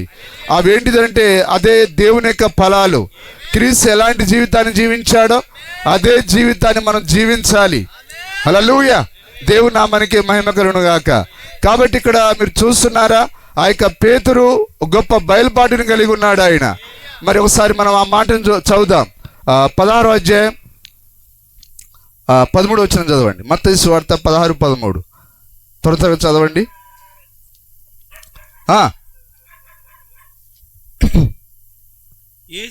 యేసు ఫిలిప్పుదైన కైసర ప్రాంతమునకు వచ్చి మనిషి కుమారుడు ఎవడని జనులు చెప్పుకొనుచున్నారని తన శిష్యులను అడగగా వారు కొందరు బాప్తిసమిచ్చి యోహాననియు, కొందరు ఏలియానియు. ఇప్పుడు కూడా అదే ఉందా? యేసుక్రీస్తుని ఏమనుకుంటున్నారు? ఆయన 3 దేవుళ్ళలో ఒకడని, తండ్రి అయిన దేవుడు ఆకాశంలో ఉండిపోయాడని, ఆయన మరొక దేవుని పంపించాడని, ఈ మరొక దేవుడు ఆకాశానికి వెళ్ళిపోయి ఇంకొక ఆదరణకర్తను పంపించాడని, ఆ విధంగా రకరకాలుగా నమ్ముతూ ఉన్నారు. కానీ బైబిల్ సెలవిస్తున్నది దేవుడు ఒక్కడే, ప్రభు ఒక్కడే. హల్లెలూయా. ప్రభు అయిన యెహోవా అని పాత నిబంధనలు చెప్పబడింది, కొత్త నిబంధనలు ఏమో ప్రభు అయిన యేసు అని చెప్పబడింది. అంటే పాత నిబంధనలో ఒక ప్రభు, కొత్త నిబంధనలో ఒక ప్రభు. ఆ పాత నిబంధనలో ప్రభు ఏమంటున్నాడు అంటే, నాకు ముందుగా ఏ దేవుడు నిర్మించబడలేదు, నా తర్వాత ఏ దేవుడు ఉండడు. కానీ ఇప్పుడు కొత్త నిబంధనలు ఇంకో ప్రభు వచ్చి ఏమంటున్నాడు తెలుసా? అరే ఆయనకేం తెలుసురా, యెహోవా ముసలోడైపోయిండు, ఆయనకు దిమ్మ తిరిగిపోయింది, ముసలోడైండు, గడ్డం పెరిగింది, నేను ఇంకొక ప్రభుని, ఆయన చెప్పింది నమ్మకండి మీరు. అంటే ఇప్పుడు ఇద్దరు ప్రభువులను తయారు చేశారు, కానీ ఒకే ఒక ప్రభు ఉన్నాడు. ఆ పాత నిబంధనలు యెహోవాయే, కొత్త నిబంధనలోని యేసుక్రీస్తు అయి ఉన్నాడు. కానీ ఇదే జ్ఞానం నీ పాస్టర్ని అడుగు, చెప్తాడు ఆయన. లేదు నాయన, అపచారం అని చెంపలేసుకొని ఆకాశంలో ఒక ముసలి దేవుడు ఉన్నాడని అంటాడు. కానీ అదే తప్పుడు విశ్వాసమై ఉన్నది. అందుకొరకే ఆదిమ అపోస్తలులందరూ దేవుడు ఒక్కడని ప్రకటించారు, బాప్టిజం ఒక్కడే అని ప్రకటించారు. హల్లెలూయా. వారు ఎక్కడికి వెళ్ళినా మరి దేవుని యొక్క బయలుపాటును వారు బయలుపరుచున్నారు. దేవుని నామానికి స్తుతి మహిమ కలుగును గాక. హల్లెలూయా. మరి సాతానుడు చేసే పని ఏంటిదంటే కుక్కల్లోనే దూరుతాడు.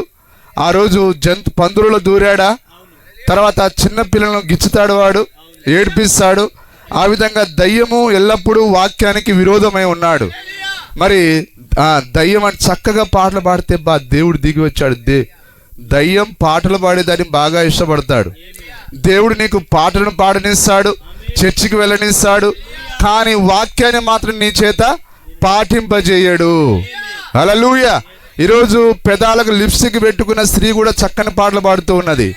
బైబిల్లో లిప్స్టిక్ పెట్టుకున్న స్త్రీ ఎవరో తెలుసా? మేకప్ కొట్టుకున్న స్త్రీ ఎవరో తెలుసా? బైబిల్లో యెజబెలు.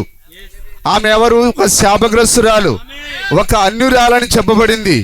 కానీ అదే యెజబెలు లాగా నువ్వు మేకప్ వేసుకొని లిప్స్టిక్ పెట్టుకొని మరి పాటలు పాడుతూ ఉన్నావు. అసలు నీలో దేవుడు ఉన్నాడా? దేవుడు అలాంటి దేవునిలో నివాసం చేస్తాడా? ఈరోజు చూడండి, ఏ మీటింగ్లో మీరు చూసినా మేకప్ రాణులను మీరు చూస్తారు. కానీ అందుకొరకే నేను చెప్తున్నాను, దయ్యము నీ చేత పాటలు పాడిస్తుంది, కానీ వాక్యాన్ని మాత్రం నీ చేత చేయించదు. హల్లెలూయా. దేవుని నామానికి మహిమ కలుగును గాక. వాక్యాన్ని నీవు చేయాలంటే నీలో క్రీస్తు ఉండాలి. నీలో క్రీస్తు ఉంటే నువ్వు పెదాలకు లిప్స్టిక్ ఎలా పెట్టగలవు? నీలో క్రీస్తు ఉంటే ఆ యొక్క మేకప్ ఏ విధంగా వేసుకోగలవు? నిజమేనా? హల్లెలూయా. కానీ వాక్యాన్ని చెప్పే సేవకులు మనకు కరువయ్యారు. ఇప్పుడు ఎవరు కావాలి? చూసే బోరుడు సేవకులు ఉన్నారు, కానీ వాక్యాన్ని చెప్పేవారు లేరండి. ఏదో వారికి తోచింది సోదరి మాటలు చెప్పేవాళ్ళు ఉన్నారు. వాళ్ళ పుర్రెకి ఏది దోశ, ఏదో ఒక పిట్ట కథ, ఏదో ఒక కథ చెప్పేసి ఆమ్య అన్నట్టుగా దాన్ని ముగించేస్తున్నారు. కానీ ఈ స్త్రీ ఏ విధంగా ఉండాలో చెప్పే సేవకుడు కావాలి, పురుషుడు ఏ విధంగా ఉండాలో చెప్పే సేవకుడు కావాలి. ఒక కుటుంబం అనేది, క్రైస్తవ కుటుంబం ఎలాగుండాలో దాన్ని కట్టే ఒక సేవకుడు కావాలి. మరి ఈ యొక్క ప్రపంచ దేశాలలో ఉన్న అందరి దేశ అధ్యక్షుల కంటే మరి గొప్ప పదవి ఏదంటే తెలుసా? దేవుడు నియమించిన ఒక సేవకుడు. నిజంగా దేవుడే ఒక సేవకుడిని నియమిస్తే అతని మాటకు ప్రెసిడెంట్ కూడా లోబడాలి. హల్లెలూయా. అతడు దేశానికి ప్రెసిడెంట్ కావచ్చు, కానీ చర్చికి వస్తే పాస్టర్ చేసే ప్రసంగానికి అతడు కూర్చొని తప్పకుండా వినాల్సిందే. నీ ప్రధాన మంత్రి కంటే ప్రాముఖ్యమైన పదవి ఏదనగా అదే పాస్టర్ పదవి ఉన్నది. కానీ మన పాస్టర్లు ఇప్పుడు ఎట్లయ్యారు? అయ్యగారు మేము చర్చి కట్టుకోవాలండి, మాకు లచ్చ కావాలండి అని వాడి దగ్గరికి పోయి భిక్షమెత్తుతున్నాడు. నీ దేవుడు భిక్షమెత్తుకునే దేవుడు కాడు ఆయన. హల్లెలూయా. ఏలియా దేవుడు సజీవుడు ఆయన. ఓ కాకోలం చేత పోషించిన దేవుడు ఆయన. హల్లెలూయా. ఆ రోజు అబ్రహాం యొక్క యెహోవా ఈరే అయితే ఈ రోజు కూడా యెహోవా ఈరే ఆయన. Praise the Lord. Hallelujah. Church కట్టుకుంటేనే ఆరాధననా? ఇంట్లో ఆరాధన చేయలేదా? చెట్టు కింద ఆరాధన చేయకూడదా? నువ్వు రాజకీయ నాయకుడి దగ్గర పోయి డబ్బులు అడుక్కొచ్చి చేసే ఆరాధన ఏం ఆరాధన అది? హల్లెలూయా. నిజంగా దేవుడు నిన్ను పిలిస్తే నీకు చర్చి దేవుడే ఇవ్వాలి, నీ జీతం దేవుడే ఇవ్వాలి. హల్లెలూయా. కానీ ఆంధ్రాలో పాస్టర్లకు జీతాలు తీసుకుంటున్నారు. మరి బైబిల్లో జీతాలు తీసుకునేది ఉందా అండి? ఉంది. బైబిల్లో 400 మంది ప్రవక్తలకు జీతాలు ఇచ్చి పోషించాడు.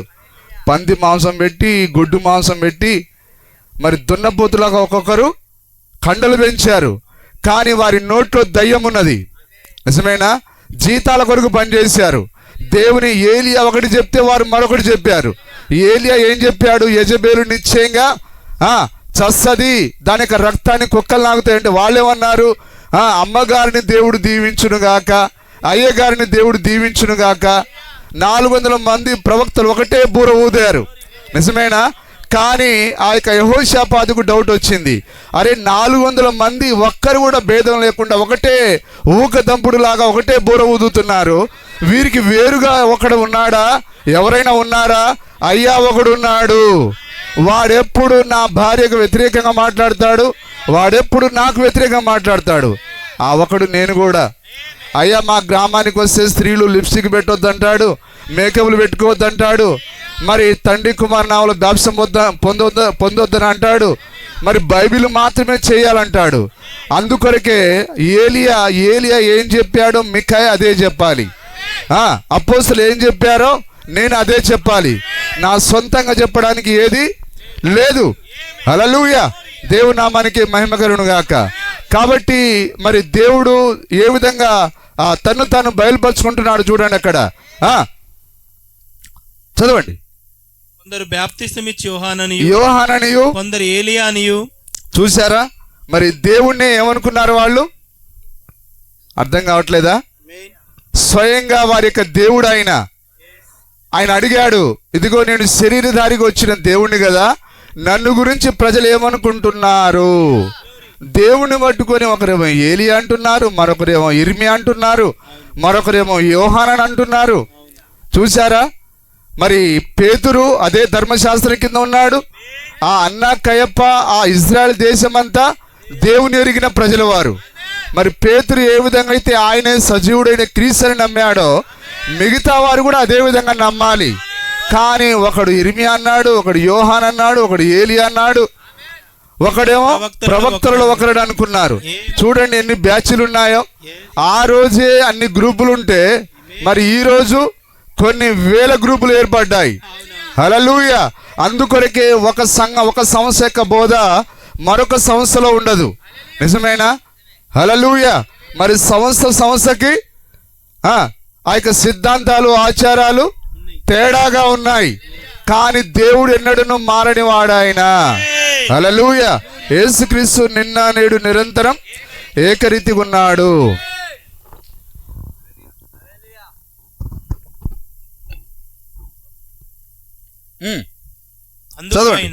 అందుకైనా మీరైతే నేను ఎవడనని చెప్పుకొనుచున్నారని వారిని అడిగాను. అందుకు సీమోను పేతురు, నీవు సజీవుడవగు దేవుని కుమారుడైన క్రీస్తు అని చెప్పాను. దేవుని కుమారుడు అంటే దేవునికి ఒక కుమారుడు ఉన్నాడని అర్థం కాదు సార్. దేవుని కుమారుడు అంటేనే దేవుడు అని అర్థం. హల్లెలూయా. దేవుని కుమారుడు అంటే ఆదాము దేవుని కుమారుడు. మరి యేసుక్రీస్తు కూడా దేవుని కుమారుడా? ఇద్దరు కుమారుడా దేవునికి? హల్లెలూయా. దేవుని కుమారుడు అనగా దేవుడే అని అర్థం. అప్పుడు దయ్యాలు ఏమన్నాయి? ఓ దేవుని కుమారుడా, మాతో నీకేమి, మా సమయం ఇంకను రాలేదే అని దయ్యాలన్నాయి. ఏం మీ తండ్రి నిన్ను పంపించాడా అని అనలే దయ్యాలు. ఎందుకంటే పరలోకంలో ఆరాధించిన దయ్యాలు ఇవే. పరలోకంలో ప్రధాన పాటలు పాడేవాడు ఎవరు? లూసిఫర్. దాని వెనకాల ఉన్న ఈ పడిపోయిన దూతలే. ఎందుకు? ఆయనను స్తుతించిన ఈ దయ్యాలే, ఓ సర్వోన్నతుని దేవుని కుమారుడా, మా సమయం ఇంకా రాలేదే, మమ్మల్ని ఇప్పుడే నశింపజేయవచ్చితివా. ఎంత తెలివిరా మీ నాయనకి. మీ నాన్న ఆడనే ఉండిపోయి నేను పంపించిండా? అట్లనలే దయ్యాలు. దయ్యాలే సిగ్గుపడతాయండి. దేవుడు ముగ్గురు త్రియేక, వాళ్ళు ముగ్గురు ఐక్యమయ్యారు. నీ సోదరి మొహోడ ఏందది? సోదది. హల్లెలూయా. సోదరి మాటలు దయ్యాలు కూడా సిగ్గుపడతాయి. నిజమేనా? కాబట్టి నీ బైబిల్ కళాశాలలు తప్పుడు బోధన నువ్వు నేర్చుకొని దేవుని రాజ్యానికి వెళ్ళలేవు. ఆ తప్పుడు బోధన నిన్ను తగలబెట్టేస్తుంది, పాతాళాన్ని పంపిస్తుంది అది.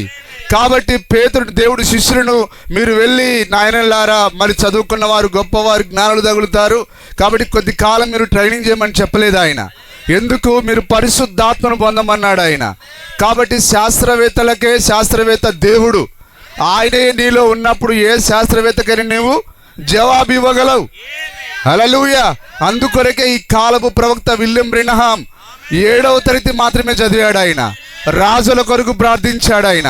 ఆయన శాస్త్రవేత్తలకి జ్ఞానాన్ని నేర్పించాడు ఆయన.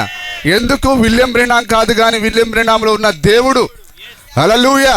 ఆయన 7 సార్లు ప్రపంచాన్ని చుట్టూ వచ్చాడు ఆయన. అంటే దాని అర్థం ఏంటిది? నిజమేనా? దేవుని ప్రజలకు ఆయన దేవుని యొక్క వాక్యాన్ని ప్రకటించాడు ఆయన. దేవుని నామానికి స్తుతి కలుగును గాక. అంటే అపోస్తలులు దేవుడు ఏ వాక్యాన్ని పెట్టాడో అదే వాక్యాన్ని ఆయన తన దూతలో పెట్టి ఆయన 7 సార్లు ప్రపంచం చుట్టూ తిరిగి వచ్చేటట్టు చేశాడు ఆయన. హల్లెలూయా. కానీ ఈరోజు ఒకే వాక్యాన్ని మనం చదువుతున్నాం, నానా రకాలుగా అర్థం చేసుకుంటున్నాం.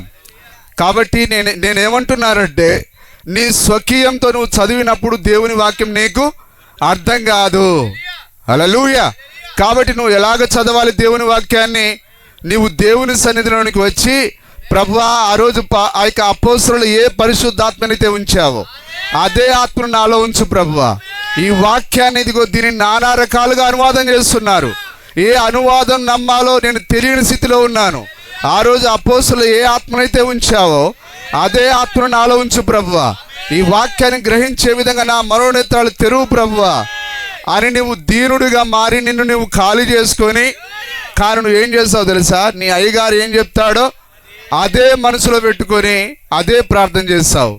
నీ సామర్థ్యాన్ని బట్టి దేవుడు నీకైనా అర్థం కాడు. ఆయన మోసే అదే అనుకున్నాడు. నేను నేర్చుకున్న కుంగ్ఫూతో, నేను నేర్చుకున్న విద్యతో ఇజ్రాయెల్ ప్రజలను నేను విమోచించగలను అనుకున్నాడు ఆయన. కానీ అక్కడ విఫలమైపోయాడు, పారిపోయాడు. కానీ ఎప్పుడైతే మోసేలో ఉన్న 40 సంవత్సరాలు డిగ్రీలు నేర్చుకున్నాడు ఆయన, 40 సంవత్సరాలు అతనికి ట్రైనింగ్ ఇచ్చి, భార్యతో ట్రైనింగ్ ఇప్పించి, ఆ తర్వాత అతనిలో దేవుడు ఖాళీ చేసి, అప్పుడు ప్రభువా నాకు ఏమీ రాదు, నేను నెత్తివాడిని, నేను మాట్లాడలేను, నాకు సామర్థ్యం లేదు ప్రభు, నేను పోను అన్నప్పుడు, అయితే నీవే నాకు కావాలి, సామర్థ్యం లేదనేవాడే నాకు కావాలి. హల్లెలూయా. ఇదిగో ఎండిపోయిన కర్రను తీసుకో, ఇప్పుడు పోయి నువ్వు ఐగుప్తు సామ్రాజ్యాన్ని గడగలాడించు. ఎవరైనా నవ్వుతారు, సార్ వాళ్ళ దగ్గర అన్ని బాణాలు ఉన్నాయి, కత్తులు ఉన్నాయి, ఈటెలు ఉన్నాయి, నేను ఈ యొక్క ఎండిపోయిన కర్రతో నేను ఎలాగ చేయగలను? మోసే చేసేది నువ్వు కాదు, నీలో ఉన్న నేను. హల్లెలూయా. చూడండి, మోసేక కర్ర ఎర్ర సముద్రాన్ని చీల్చింది. నిజమేనా? మోసేక కర్ర నైలు నదిని రక్తంగా మార్చింది. మోసేక కర్ర వారి యొక్క ఆ చేలపైన పేరుని తీసుకొని వచ్చింది, కప్పని తీసుకొని వచ్చింది. అది దేవుని అది మోసేక కర్ర కాదు, కానీ అది దేవుని యొక్క కర్ర ఉన్నది. ఈ రోజు కూడా దేవుని యొక్క కర్ర ఉన్నదా? ఆయన యొక్క దుడ్డు కర్ర ఉన్నది, అదే వాక్యము. హల్లెలూయా. ఆ వాక్యాన్ని పక్కన పెట్టి మన అయ్యగారు ఏ మాయ మాటలు చెప్తే ఆ మాటలు, క్రిస్మస్ చేయమంటే క్రిస్మస్ చేయడం, ఈస్టర్ చేయమంటే ఈస్టర్ చేయడం. బైబిల్ ఎక్కడుందో నాకు చూపించండి. ఏ పేజీలో క్రిస్మస్ చేశారో నాకు చూపించండి. యేసు ప్రభు ఏ రోజు కేక్ కట్ చేశాడో నాకు చూపించండి. మరియా ఏ రోజు కేక్ కట్ చేసిందో నాకు చూపించండి. వారు ఎప్పుడు మట్టల ఆదివారం చేశారో నాకు చూపించండి. బైబిల్లో ఈస్టర్, గుడ్ ఫ్రైడే, ఈ కార్యాలన్నీ బైబిల్ ఎక్కడున్నాయో నాకు చూపించండి. హల్లెలూయా. ఈ కార్యాలు ఎక్కడ మనం బైబిల్లో చూడలేం, కానీ దేవుని వాక్యం సెలవిస్తున్నది. ఇవన్నీ మానవులు కల్పించిన పద్ధతులను వారు దైవోపదేశమునని బోధించుచు నన్ను వ్యర్థంగా ఆరాధిస్తున్నారు. ఆ యొక్క గుడ్ ఫ్రైడే రోజు అందరూ ఆరాధన చేశారు, మంచిదే. కానీ ఏ ఆరాధన అది? వ్యర్థమైన ఆరాధన. ఆయన 3వ దినాన తిరిగి లేచాడని చెప్పి ఆ వేసవి కాలంలో ఆయన సమాధి దగ్గర పోయి ఏడ్చారు. మంచిదే ఏడవడం, కానీ ఏంటిది? అది వ్యర్థమైనది.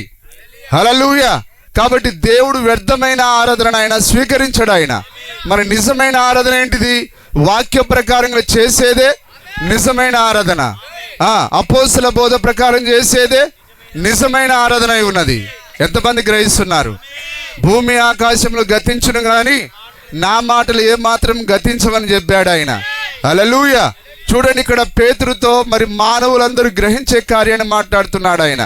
మరి ప్రత్యేకంగా ఈ 16వ అధ్యాయం అనేది మరి ఎల్లప్పుడూ ఇది మనకు గుర్తుండిపోవలసిన కార్యమై ఉన్నది. కానీ చాలా మందికి ఈ 16వ అధ్యాయం గురించే తెలియదు. నిజమేనా? 16వ అధ్యాయం ఏం చెప్తున్నాడు ఆయన? చదవండి. అందుకు సీమోను పేతురు నీవు సజీవుడవగు దేవుని కుమారుడైన క్రీస్తు అని చెప్పాను. అందుకు యేసు సీమోను బరియోనా, నీవు ధన్యుడవు, పరలోకమందున నా తండ్రి ఈ సంగతి నీకు బయలుపరిచినే కాని. ఆయన సజీవుడైన దేవుని కుమారుడైన సంగతి అతడు ఏ పాస్టర్ల దగ్గర నేర్చుకోలేదట. ఈరోజు ఇక్కడ కూర్చున్న కొందరు దేవుడు ఒక్కడని మీరు నమ్ముతున్నారు.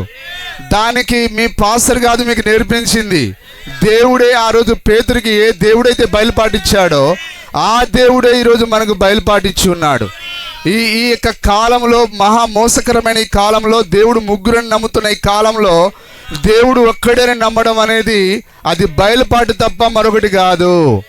ఈరోజు గొప్ప గొప్ప పండితులు ఇటు ఆంధ్రాకు పోతే పెద్ద పెద్దవారు ఉన్నారు. ఆ రాజమండ్రిలో అంతా పెద్ద పెద్ద తుడుంకాలు ఉన్నారు. ఇటు హైదరాబాద్ పోతే పెద్ద పెద్దోళ్ళు ఉన్నారు. కానీ వాళ్ళందరూ మీరు అడగండి, అయ్యా దేవుడు అని అంటే వారు త్రియేక దేవుడు అని అంటారు. కానీ పేతురుని అడుగు, దేవుడు ఒక్కడేని అంటాడు ఆయన. పౌలుని అడుగు, దేవుడు ఒక్కడేని అంటాడు ఆయన.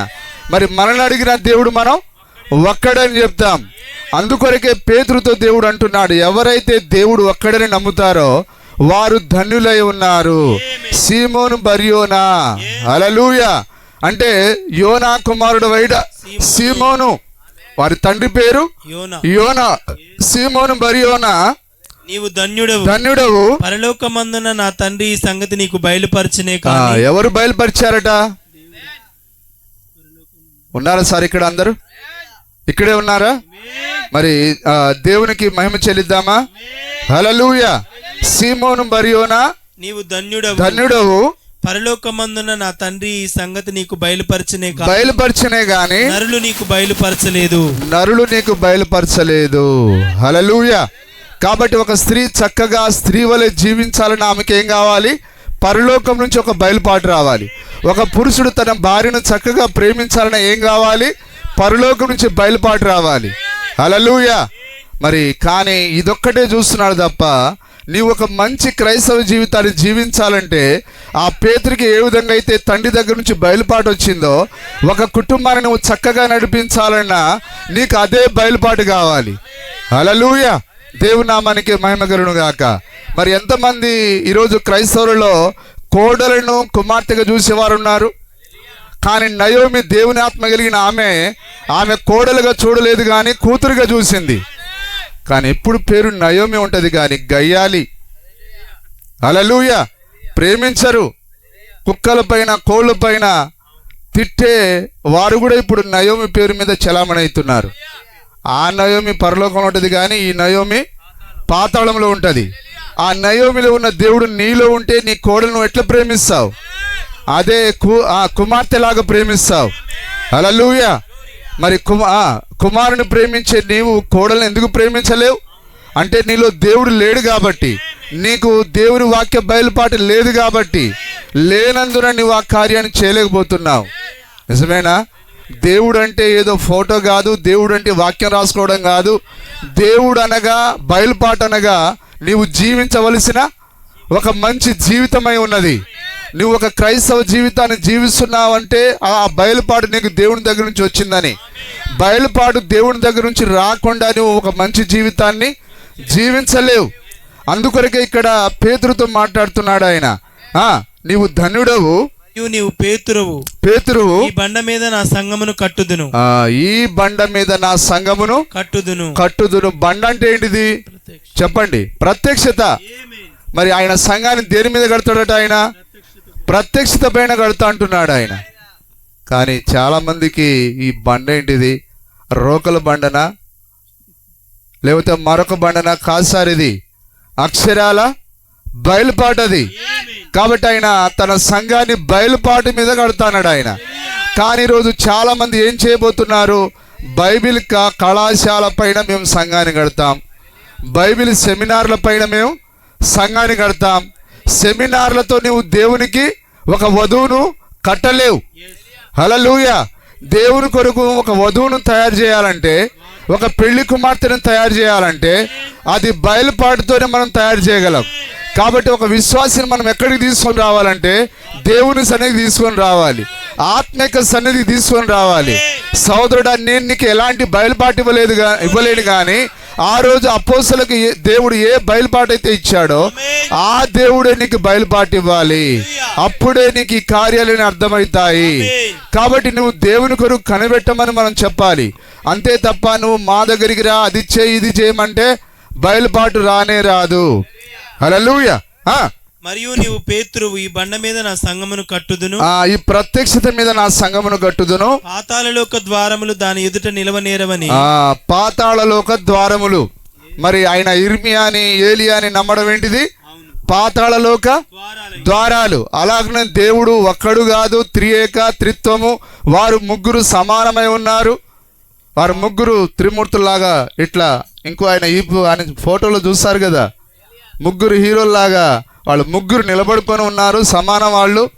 ఈయన హూ అంటే ఆయన కూడా హూ అంటాడు. కాబట్టి వాళ్ళ ముందు ఎవరు నిలబడు? అట్లా కాదు సార్. దేవుడు అంటే దేవుడు ఒక్కడే. హల్లెలూయా. పాతాళలోక ద్వారములు దాని ఎదుట నిలవనేరవని నేను నీతో చెప్పుచున్నాను. సరే, అయితే నాది కూడా పొరపాటు. ఇప్పుడు దీన్ని మరి మీకు చెప్పడానికి ప్రయత్నం చేయాలంటే మీరు ఎవరి ఆధీనంలోనికి రావాలి? ఆత్మిక ఆధీనంలోనికి రావాలి. అప్పుడే మీరు ఈ కార్యాలను అర్థం చేసుకుంటారు. హల్లెలూయా. పాతాళలోక ద్వారములు అన్నాడు ఆయన. ద్వారము ద్వారములు. ఎందుకు ద్వారములు అని అన్నాడు ఆయన? హల్లెలూయా. అంటే ఇర్మియాని నమ్మిన ఒక గుంపు ఉన్నది, ఏలియాని నమ్మిన ఒక గుంపు ఉన్నది, ఆయన ప్రవక్తలలో ఒకడుని నమ్మిన ఒక గుంపు ఉన్నది. ఇప్పుడు ఈ విధంగా నమ్మడం ఏంటిది? ఇది పాతాళలోక ద్వారములు. ఇప్పుడు భూమి పైన బోర్డు ఉన్నాయి, పేరుకు మాత్రం క్రీస్తు సంఘము, పేరుకు మాత్రం ఇదే పరలోకపు గవిని. అది పరలోకపు గవిని కాదు, అదే పాతాళపు గవిని. బాబేలును వారు ఏమని పేరు పెట్టారంటే ఇదే పరలోకపు గవిని అని దాని పేరు పెట్టారు. కానీ దేవుడేం పేరు పెట్టారు? మహా బబులోను లేదా తారుమారని పేరు పెట్టాడు ఆయన. ఈరోజు ఈ సమస్యలు ఏంటిదంటే నిన్ను తారుమారు చేసేవే. ఈరోజు ప్రజలు జుట్టు బీక్కుంటున్నారు. ఆ సంఘానికి వెళ్తేనేమో నగలు ధరించినా పర్వాలేదు అంటున్నారు. మరి మీ సంఘంలో ఏంది? స్త్రీలు అందరూ తీసేశారు. తిండి ఎక్కువై కొవ్వు ఎక్కువై తీసేశారు వీళ్ళు. బైబిల్లో ఉంది, దేవుడు స్త్రీలకు బాహ్య సంబంధమైన అలంకరణ ఇవ్వలేదు, ఆత్మ సంబంధమైన అలంకరణ ఇచ్చాడు. స్త్రీకి ఇచ్చిన అలంకరణ ఏదనగా తన భర్తకు లోబడడం. ఆమె మృదువైనట్టు సాధువైనట్టు హృదయ అలంకరణ, అక్షయ అలంకరణ అదే అన్నాడు ఆయన. కానీ బాహ్య సంబంధమైనది కాదు. హల్లెలూయా. మరి అలాగనే క్రైస్తవ వివాహాల్లో కూడా ఏం చేస్తున్నారు? ఇప్పుడు తాళి కట్టిస్తున్నారు, పూల దండలు వేస్తున్నారు. మొట్టమొదటిగా దండలు మార్చుకున్నది ఎవరో మనకు తెలుసు. ఎందుకు మామిడి తోరణాలు కడతారో తెలుసా? హల్లెలూయా. దేవుని నామానికి మహిమ కలుగును గాక. చూడండి, ఈ కార్యాలన్నీ ఒక సంఘంలో ఒక చేసి మరొక సంఘంలో చేయకపోవడం, ఇదంతా ఏంటిదంటే ఒక గలిబిలి, గందరగోళం, ఒక బాబేలు, ఒక తారుమారు. కానీ దేవుడు అన్నాడు, పాతాళలోక ద్వారములు దాని ఎదుట నిలువనేరవు. హల్లెలూయా. అందుకొరకే ఈరోజు దేవుడు ముగ్గురని నమ్మేది ఏంటిదంటే అది ఒక పాతాళలోకం యొక్క ద్వారమై ఉన్నది, ద్వారాలై ఉన్నవి. ఈరోజు 1-2 సంఘాలు కాదు సార్, 99.99% దేవుడు ముగ్గురని నమ్ముతున్నారు. కానీ 1% మాత్రమే, కొద్ది మంది మాది ఏళ్ల మీద లెక్క పెట్టేవారు మాత్రమే దేవుడు ఒక్కడని నమ్ముతున్నారు. హల్లెలూయా. దయ్యాలు కూడా దేవుడు ఒక్కడే నమ్ముతున్నాయి. మరి దయ్యాలకున్న బయలుపాటు నీకు లేకపోతే దయ్యాలకి పరలోకం లేదు. దేవుడు ఒక్కడని నమ్మినా వాటికి పరలోకం లేదు. మరి ఒక్కడని నమ్మే దయ్యాలకి పరలోకం లేకపోతే ముగ్గురిని నమ్మే నీకు పరలోకం ఎట్లా ఉంటుంది? నిజమేనా? నాతో ఏకీభవిస్తారా? హల్లెలూయా. నీకిచ్చేదను. దీని కొరకు నేను ఇంతసేపు చదివించాను. ఎందుకంటే ఆ దినమందు 3000 మంది పేతురుని అడిగారు, అయ్యా మేము ఏం చేయాలని అడిగారు. ఎందుకు? పరలోక రాజ్యానికి పోవాలంటే తాళపు చెవి ఎవరికి ఇచ్చాడు ఆయన? చెప్పండి. ఏ మత పెద్దకి ఇవ్వలేదు ఆయన, రాష్ట్రపతికి ఇవ్వలేదు ఆయన, ఏ దేశ ప్రెసిడెంట్కి ఇవ్వలేదు ఆయన. కానీ పేతురుకు మాత్రమే ఇచ్చాడు ఆయన. హల్లెలూయా. నిజమేనా? పరలోక రాజ్యం యొక్క తాళపు చెవులు నీకిచ్చేదను పేతురికి ఇచ్చాడు ఆయన. అందుకొరకే అక్కడ మిగతా 10 మంది ఉన్నారు. ఆ 10 మందిలో 11వ వాడుగా పేతురు నిలబడుకొని ఉన్నాడు. మరి మిగతా 10 మందిని అడగకుండా ఏమైనా అర్థమవుతుందా అండి? అర్థం చేసుకుంటున్నారా? హల్లెలూయా. ఆ యొక్క 10 మందిని అడగకుండా కేవలం పేతురుని మాత్రమే వారు అడుగుతున్నారు. ఎందుకు పేతురుని అడుగుతున్నారు? పరలోక రాజ్యం యొక్క తాళపు చెవులు మాకివ్వలేదు దేవుడు. ఇదిగో మీరు ఏదైనా అడగాలంటే ఆయన అడగమని మిగతా వారు చెప్పి ఉండాలి అక్కడ. అందుకొరకే పేతురును కడమ అపోస్తలులను అడుగగా అప్పుడు పేతురు మాత్రమే మాట్లాడుతున్నాడు. ఏమని? పేతురు, మీరు మారు మనసు పొంది పాపక్షమాపణ నిమిత్తము ప్రతివాడు యేసుక్రీస్తు నామమున బాప్తిసము పొందుడి. హల్లెలూయా. అందుకొరకే ఈ తాళపు చెవి మనకు దొరికింది కాబట్టి మనము ప్రభు అయిన యేసుక్రీస్తు నామములో బాప్తిసం పొంది ఉన్నాం. నిజమేనా? మరి ఎవరికైనా ఈ తాళం కావాలంటే పేతురు దగ్గరికి వెళ్ళండి. అప్పుడు ఆయన నీ కొరకు ఆయన ఆ ద్వారాన్ని తెరుస్తాడు ఆయన. అప్పుడు నీవు దేవుని రాజ్యంలో ప్రవేశించగలవు. దేవుని రాజ్యం అంటే దేవుని యొక్క వాక్యమే దేవుని యొక్క రాజ్యమై ఉన్నది. దేవుని యొక్క వాక్యం నీకు కావాలంటే మొట్టమొదటిగా నీవు యేసుక్రీస్తు నామములో బాప్తిసం పొందాలి. అప్పుడు నీకు దేవుడు 3, 2, 4, 7, 10 మంది అనేది అర్థమైంది ఎప్పుడు? నీకు ద్వారం తెరవబడితేనే కదా.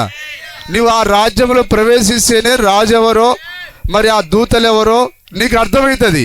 నీవు లోపల ప్రవేశించకుండా నీ పాసలు చెప్పింది, నీ సిద్ధాంతం చెప్పింది నమ్మి దేవుణ్ణి నేను ఈ విధంగా అనుకుంటున్నానని నీవు భ్రమపడుతున్నావు. అందుకొరకే పరలోక రాజ్యం యొక్క తాళపు చెవిని నువ్వు తెరిచి లోపల ప్రవేశించినట్లయితే దేవుని రాజ్యంలో ఏమేమి ఉందో నీవు దాన్ని తేటగా చూడగలవు. హల్లెలూయా. మరి ఈ రోజుకైనా నీ మనసు మార్చుకొని ఆ తాళపు చెవిని తీసుకుంటావా? హల్లెలూయా. కాబట్టి దేవుడు ఆయన ఆ ద్వారాన్ని తెరిచి ఉంచాడు. ఆయన తెరవగా దాన్ని మూయగలవాడు ఎవడు లేడు. ఆయన మూసేసే దాన్ని ఎవరు తెరవలేరు. హల్లెలూయా. కాబట్టి ఇప్పుడు ఆయన ద్వారాన్ని తెరిచి ఉంచాడు. ఏ ద్వారం అది? పాప క్షమాపణ కొరకు ప్రతివాడు యేసుక్రీస్తు నామములో బాప్తిసం పొందేది. ఈ వాగ్దానము అప్పుడు మీరు పరిశుద్ధాత్మ వరము పొందుదురు. ఈ వాగ్దానం మీకును మీ పిల్లలకును దూరస్తులందరికీ అనగా ప్రభువైన మన దేవుడు తన యొద్దకు పిలిచిన వారందరికీ చెందునని వారితో చెప్పాను. ఏమన్నా అర్థమైందండి? మరి మాటలు చాలాసార్లు మనం చదువుతూ ఉంటాం, కానీ దీన్ని మనం పట్టించుకోకుండా దాటిపోతూ ఉంటాం. కానీ అక్కడ పేతురు చాలా గట్టిగా నొక్కి ఒక్కానిస్తున్నాడు. ఆయన ఏమని? ఈ వాగ్దానం మీకును మీ పిల్లలకును దూరస్తులందరికీ అనగా ప్రభు అయిన మన దేవుడు తన యొద్దకు ఎక్కడికి పిలిచాడు ఆయన మనల్ని?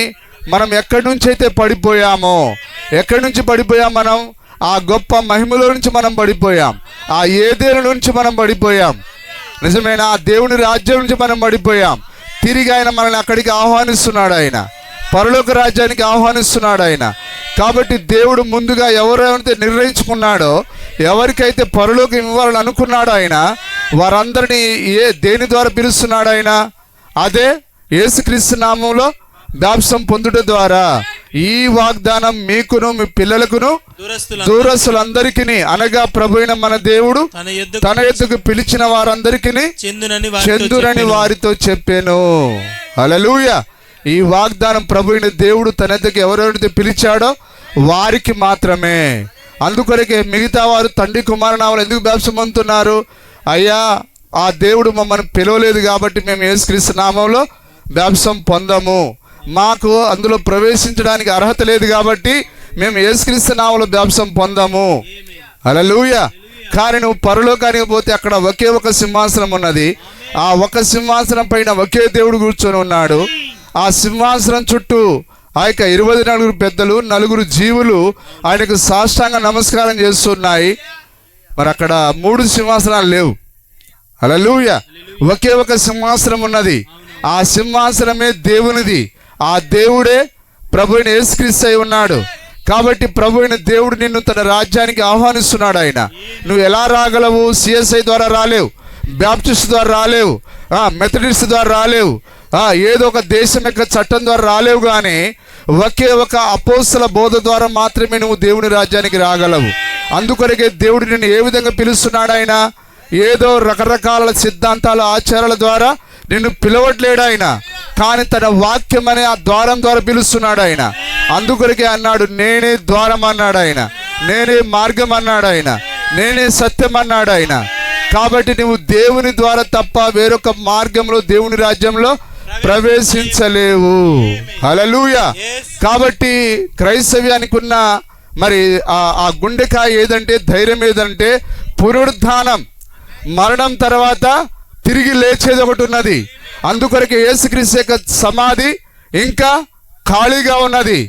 ఆయన తిరిగి లేచాడు. ఆయన విశ్వాసులకు తన్ను తాను కనబరుచుకున్నాడు ఆయన. హల్లెలూయా. ఆయన మనకు ఒక రుజువును తీసుకొని వచ్చాడు. ఆయన మరణం తర్వాత ఒక జీవితం ఉన్నది. అసలైన జీవితం నువ్వు అక్కడే ప్రారంభిస్తున్నావు. మరణించినప్పుడే అసలైన జీవితం ప్రారంభించబడుతుంది. నీవు బ్రతికినది ఇది అసలైన జీవితం కాదు. మరణం తర్వాతనే నీ అసలైన జీవితము ప్రారంభించబడుతున్నది. మరణం తర్వాత నీ గమ్యం ఎటు? ఆ యొక్క ఆరని అగ్నిగుండానిక, లేకపోతే నిత్యము దేవునితో ఉండేదానిక? అక్కడే నువ్వు ఒక నిర్ణయాన్ని చేసుకోవాలి. నీ పాత్ర ప్రకారంగా నువ్వు జీవిస్తే పరలోక రాజ్యానికి పోలేవు. అయితే నువ్వు దేవుని యొక్క వాక్య ప్రకారంగా జీవించాలి. అందుకొరకే గొర్రె లెక్క దొడ్డికి ద్వారాన్ని నేనే అన్నాడు ఆయన. నన్ను దాటుకొని మాత్రమే వెళ్ళాలని చెప్పాడు ఆయన. అంటే నువ్వు ఆయన ద్వారానే పైకి వెక్కాలి, ఆయన ద్వారా నువ్వు కిందికి దిగాలి. హల్లెలూయా. మరి దేవుని కుమారులు పైకి ఎక్కుటయు దిగుటయు మరి నువ్వు చూచెదవని ఆయన ఆ రోజు ఆ యొక్క నతానీయులతో అన్నాడు ఆయన. దేవుని నామానికి మహిమ కలుగును గాక. అదే యాకోబు యొక్క నిచ్చెన దేవుని కుమారులు పైకెక్కడం చూశాడు ఆయన. అంటే దాని అర్థం ఏంటిదంటే ఆ ఎత్తబాటు, అది ఆ 3.5 సంవత్సరాల పెళ్లి విందును చూశాడు ఆయన. వారే మరలా భూమి మీదకి దిగి రావడం చూశాడు ఆయన. దేవుని నామానికి స్తుతి మహిమ కలుగును గాక. ఎంతమంది అర్థం చేసుకుంటున్నారు? అందుకొరకే తాళపు చెవి ఆయన ఏ పాస్టర్కి ఇవ్వలేదు, ఆయన తాళపు చెవి పేతురుకు మాత్రమే ఇచ్చాడు. కాబట్టి ఆ 3,000 మంది పేతురుడు మాత్రమే అడిగి ఉన్నారు, సహోదరులారా మేమేం చేయాలి? కానీ ఎత్తబడే కాలంలోనికి మనం వచ్చినా ఏ నామంలో బాప్తిసం పొందాలో తెలియట్లేదు. మరి ప్రభురాత్రి భోజనం ఎప్పుడు చేయాలో తెలియట్లేదు. స్త్రీలు ప్రసంగించాలా ప్రసంగించకూడదా? హల్లెలూయా. బైబిల్లో స్త్రీలు ప్రసంగించవచ్చని రాయబడింది. ఎక్కడ రాయబడి ఉంది? చూపించండి, నాకు ఏ పేజీలో ఉందో చూపించండి. హల్లెలూయా. ఆ తర్వాత పాదశుద్ధి అనేది ఈరోజు పూర్తిగా దాన్ని ఎత్తేసారు. అపోస్తల బోధ అనేది ఈరోజు మనం ఎక్కడ కనుగొనలేం. కానీ దేవుడు ఏమైనా మార్పు చెందాడా? ఎవరు చేయట్లేదు కాబట్టి ఇక నా వాక్యాన్ని నేను ఎత్తేస్తానని అనుకుంటాడా? ఆ రోజు ఆయన ఏ వాక్యాన్ని అయితే ఇచ్చాడో ఇంకా తన వాక్యంతో నిలబడుకొని ఉన్నాడు ఆయన. ఓ యుగ సమాప్తి వరకు సదాకాలం మీతో కూడా ఉన్నానని వారితో చెప్పాడు ఆయన. మీ వాక్యం ఎప్పటి వరకు ఉంటుంది? యుగ సమాప్తి వరకు ఉంటుందని చెప్పాడు ఆయన. అపోస్తల బోధ ఒక కాలంలో ఆగిపోయేది కాదు, అది ఎత్తబాటు జరిగేంత వరకు అదే అపోస్తల బోధ ఉంటుంది. అందుకొరకు ఆయన ఆ యొక్క మరి ఒక రాజు తన యొక్క కుమారునికి ఒక పెళ్లి విందును ఏర్పాటు చేశాడు. పెళ్లి విందుకు ఎవరినైతే ఆహ్వానించాడో వాళ్ళందరికీ ఆయన ఏమిచ్చాడు? ఆ యొక్క పెళ్లి యొక్క ఆ విడిదికి బయట ఆయన, ఆ భవనానికి బయట, విందుశాలకు బయట ఆయన మరి పెళ్లి వస్త్రాలను ఏర్పాటు చేశాడు ఆయన. హల్లెలూయా. కాబట్టి పరలోక రాజ్యం అనేది ఆ పెళ్లి విందు జరిగే ఒక భవనమై ఉన్నది. మనం ఇప్పుడు బయట ఉన్నాం, ఇక్కడే నువ్వు పెళ్లి వస్త్రాలను ధరించాలి. హల్లెలూయా. మరి దేవుడు అందరికీ ఒకే రకమైన పెళ్లి వస్త్రాలను ఇచ్చాడు ఆయన. రకరకాల వస్త్రాలు ఇవ్వలేదు ఆయన. కానీ ఆయన ఆ పెళ్లి విందులో తిరిగి చూస్తున్నప్పుడు ఒక ఆయన మరి పెళ్లి వస్త్రాలు లేకుండా కనిపించాడు. అప్పుడు ఆయన అడిగాడు, స్నేహితుడా, పెళ్లి వస్త్రాలు లేకుండా నువ్వు లోపలికి ఏ విధంగా వచ్చావు? అప్పుడు అతడు మౌనంగా ఉన్నాడు. నిజమేనా? ఇప్పుడైతే నేను అడిగితే ఏదో ఒక సాగులు చెప్తావు, కానీ దేవుడు నిన్ను అడిగినప్పుడు నువ్వు ఏది చెప్పలేవు, మౌనంగా ఉంటావు. మౌనంగా ఉన్నావంటే అప్పుడు అంటాడు ఆయన, వీని కాలు చేతులు కట్టి వెలుపల చీకటిలో పడవేమంటాడు. కాబట్టి ఈరోజు మనకు ఆయన ఒకే యూనిఫామ్ ఇచ్చాడు. ఆ యూనిఫామ్ ఏంటిదంటే అదే ఆదిమ అపోస్తల బోధ. ఎవరైనా సరే అదే ఒకే ఒక పెళ్లి వస్త్రాన్ని ధరించాలి. హల్లెలూయా. కానీ ఏ వస్త్రం అయితే ఏం సార్, అన్ని వస్త్రాలు చూసాము. ఇప్పుడు నువ్వు చెప్పే వస్త్రమే కట్టాలా? ఇప్పుడు నేను చెప్పే వస్త్రం కాదు ఇది. దేవుడే నీ కొరకు పంపించిన వాక్యపు వస్త్రం. హల్లెలూయా. దేవుని నామానికి మహిమ కలుగును గాక. కిందికి చదవండి. సాక్ష్యం ఇచ్చి మూర్ఖులకు ఈ తరం వారికి వేరే రక్షణ పొందుడని హెచ్చరించెను. కాబట్టి అతని వాక్యం అంగీకరించిన వారు బాప్తిసము పొందిరి. ఎవరి వాక్యము? పేతురు యొక్క వాక్యాన్ని అంగీకరించిన వారు బాప్తిసము పొందిరి. ఆ దినమందు ఇంచుమించు 3,000 మంది చేర్చబడిరి. 3,000 మంది చేర్చబడిరి. వీరు అపోస్తల బోధ యందును. అపోస్తల బోధ అంటే ఏంటిది? స్త్రీలు ప్రసంగం చేయకూడదు, అపోస్తల బోధ అది. అపోస్తల బోధ అంటే ఏంటిది? ప్రభు రాత్రి భోజనం రొట్టె ద్రాక్షరసం రాత్రే తీసుకోవాలి, అది అపోస్తల బోధ. అది దేవుడు ఒక్కడే. ఏంటిది అది? అపోస్తల బోధ. ఒకరి పాదాలు ఒకరికి అడగాలి, అది అపోస్తల బోధ. కానీ ఈరోజు బైబిల్ పట్టుకొని మేము అపోస్తల బోధ అని చెప్పుకొని అపోస్తల బోధన ఒక్కరు కూడా చేయట్లేరు. కానీ ఎవరైతే యేసుక్రీస్తు నామములో బాప్తిసం పొందారో వీరు అపోస్తల బోధ యందును సావాసమందును రొట్టె విరుచుట యందును ప్రార్థన చేయుట యందును ఎడతెగక ఉండిరి. చూడండి, రొట్టె ద్రాక్షారసం ఇవ్వడం ఎప్పుడు ఆపేశారు? ఏమైనా ఆగిపోయిందా? ఆయన ఏమన్నా వచ్చేంత వరకు దీన్ని చేయమన్నాడు ఆయన. హల్లెలూయా. చదవండి. సావాసమందును ప్రార్థన చేయుట యందును ఎడతెగక ఉండిరి. ఎక్కడున్నారు వాళ్ళు? వాళ్ళ సావాసం ఎక్కడ? మాది ఈ సంస్థ ఆ సంస్థ, మేము అది ఇదని చెప్పలేదు వారు. ఒకే ఒకటి ఉన్నది, అపోస్తల బోధ యందును. హల్లెలూయా. ఎక్కడైతే అపోస్తల బోధ ఉందో నువ్వు అక్కడికే సావాసం చేయాలి, అక్కడే నువ్వు ప్రార్థన చేయాలి, అక్కడే నీవు దేవుని ఆరాధించాలి. అక్కడ తప్ప దేవుడు ఇంకెక్కడున్న ఆయన ఆరాధన ఆయన స్వీకరించడు ఆయన. హల్లెలూయా.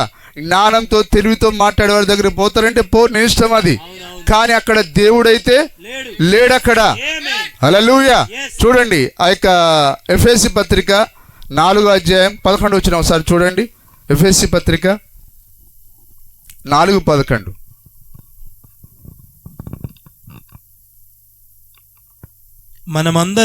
మనమందరము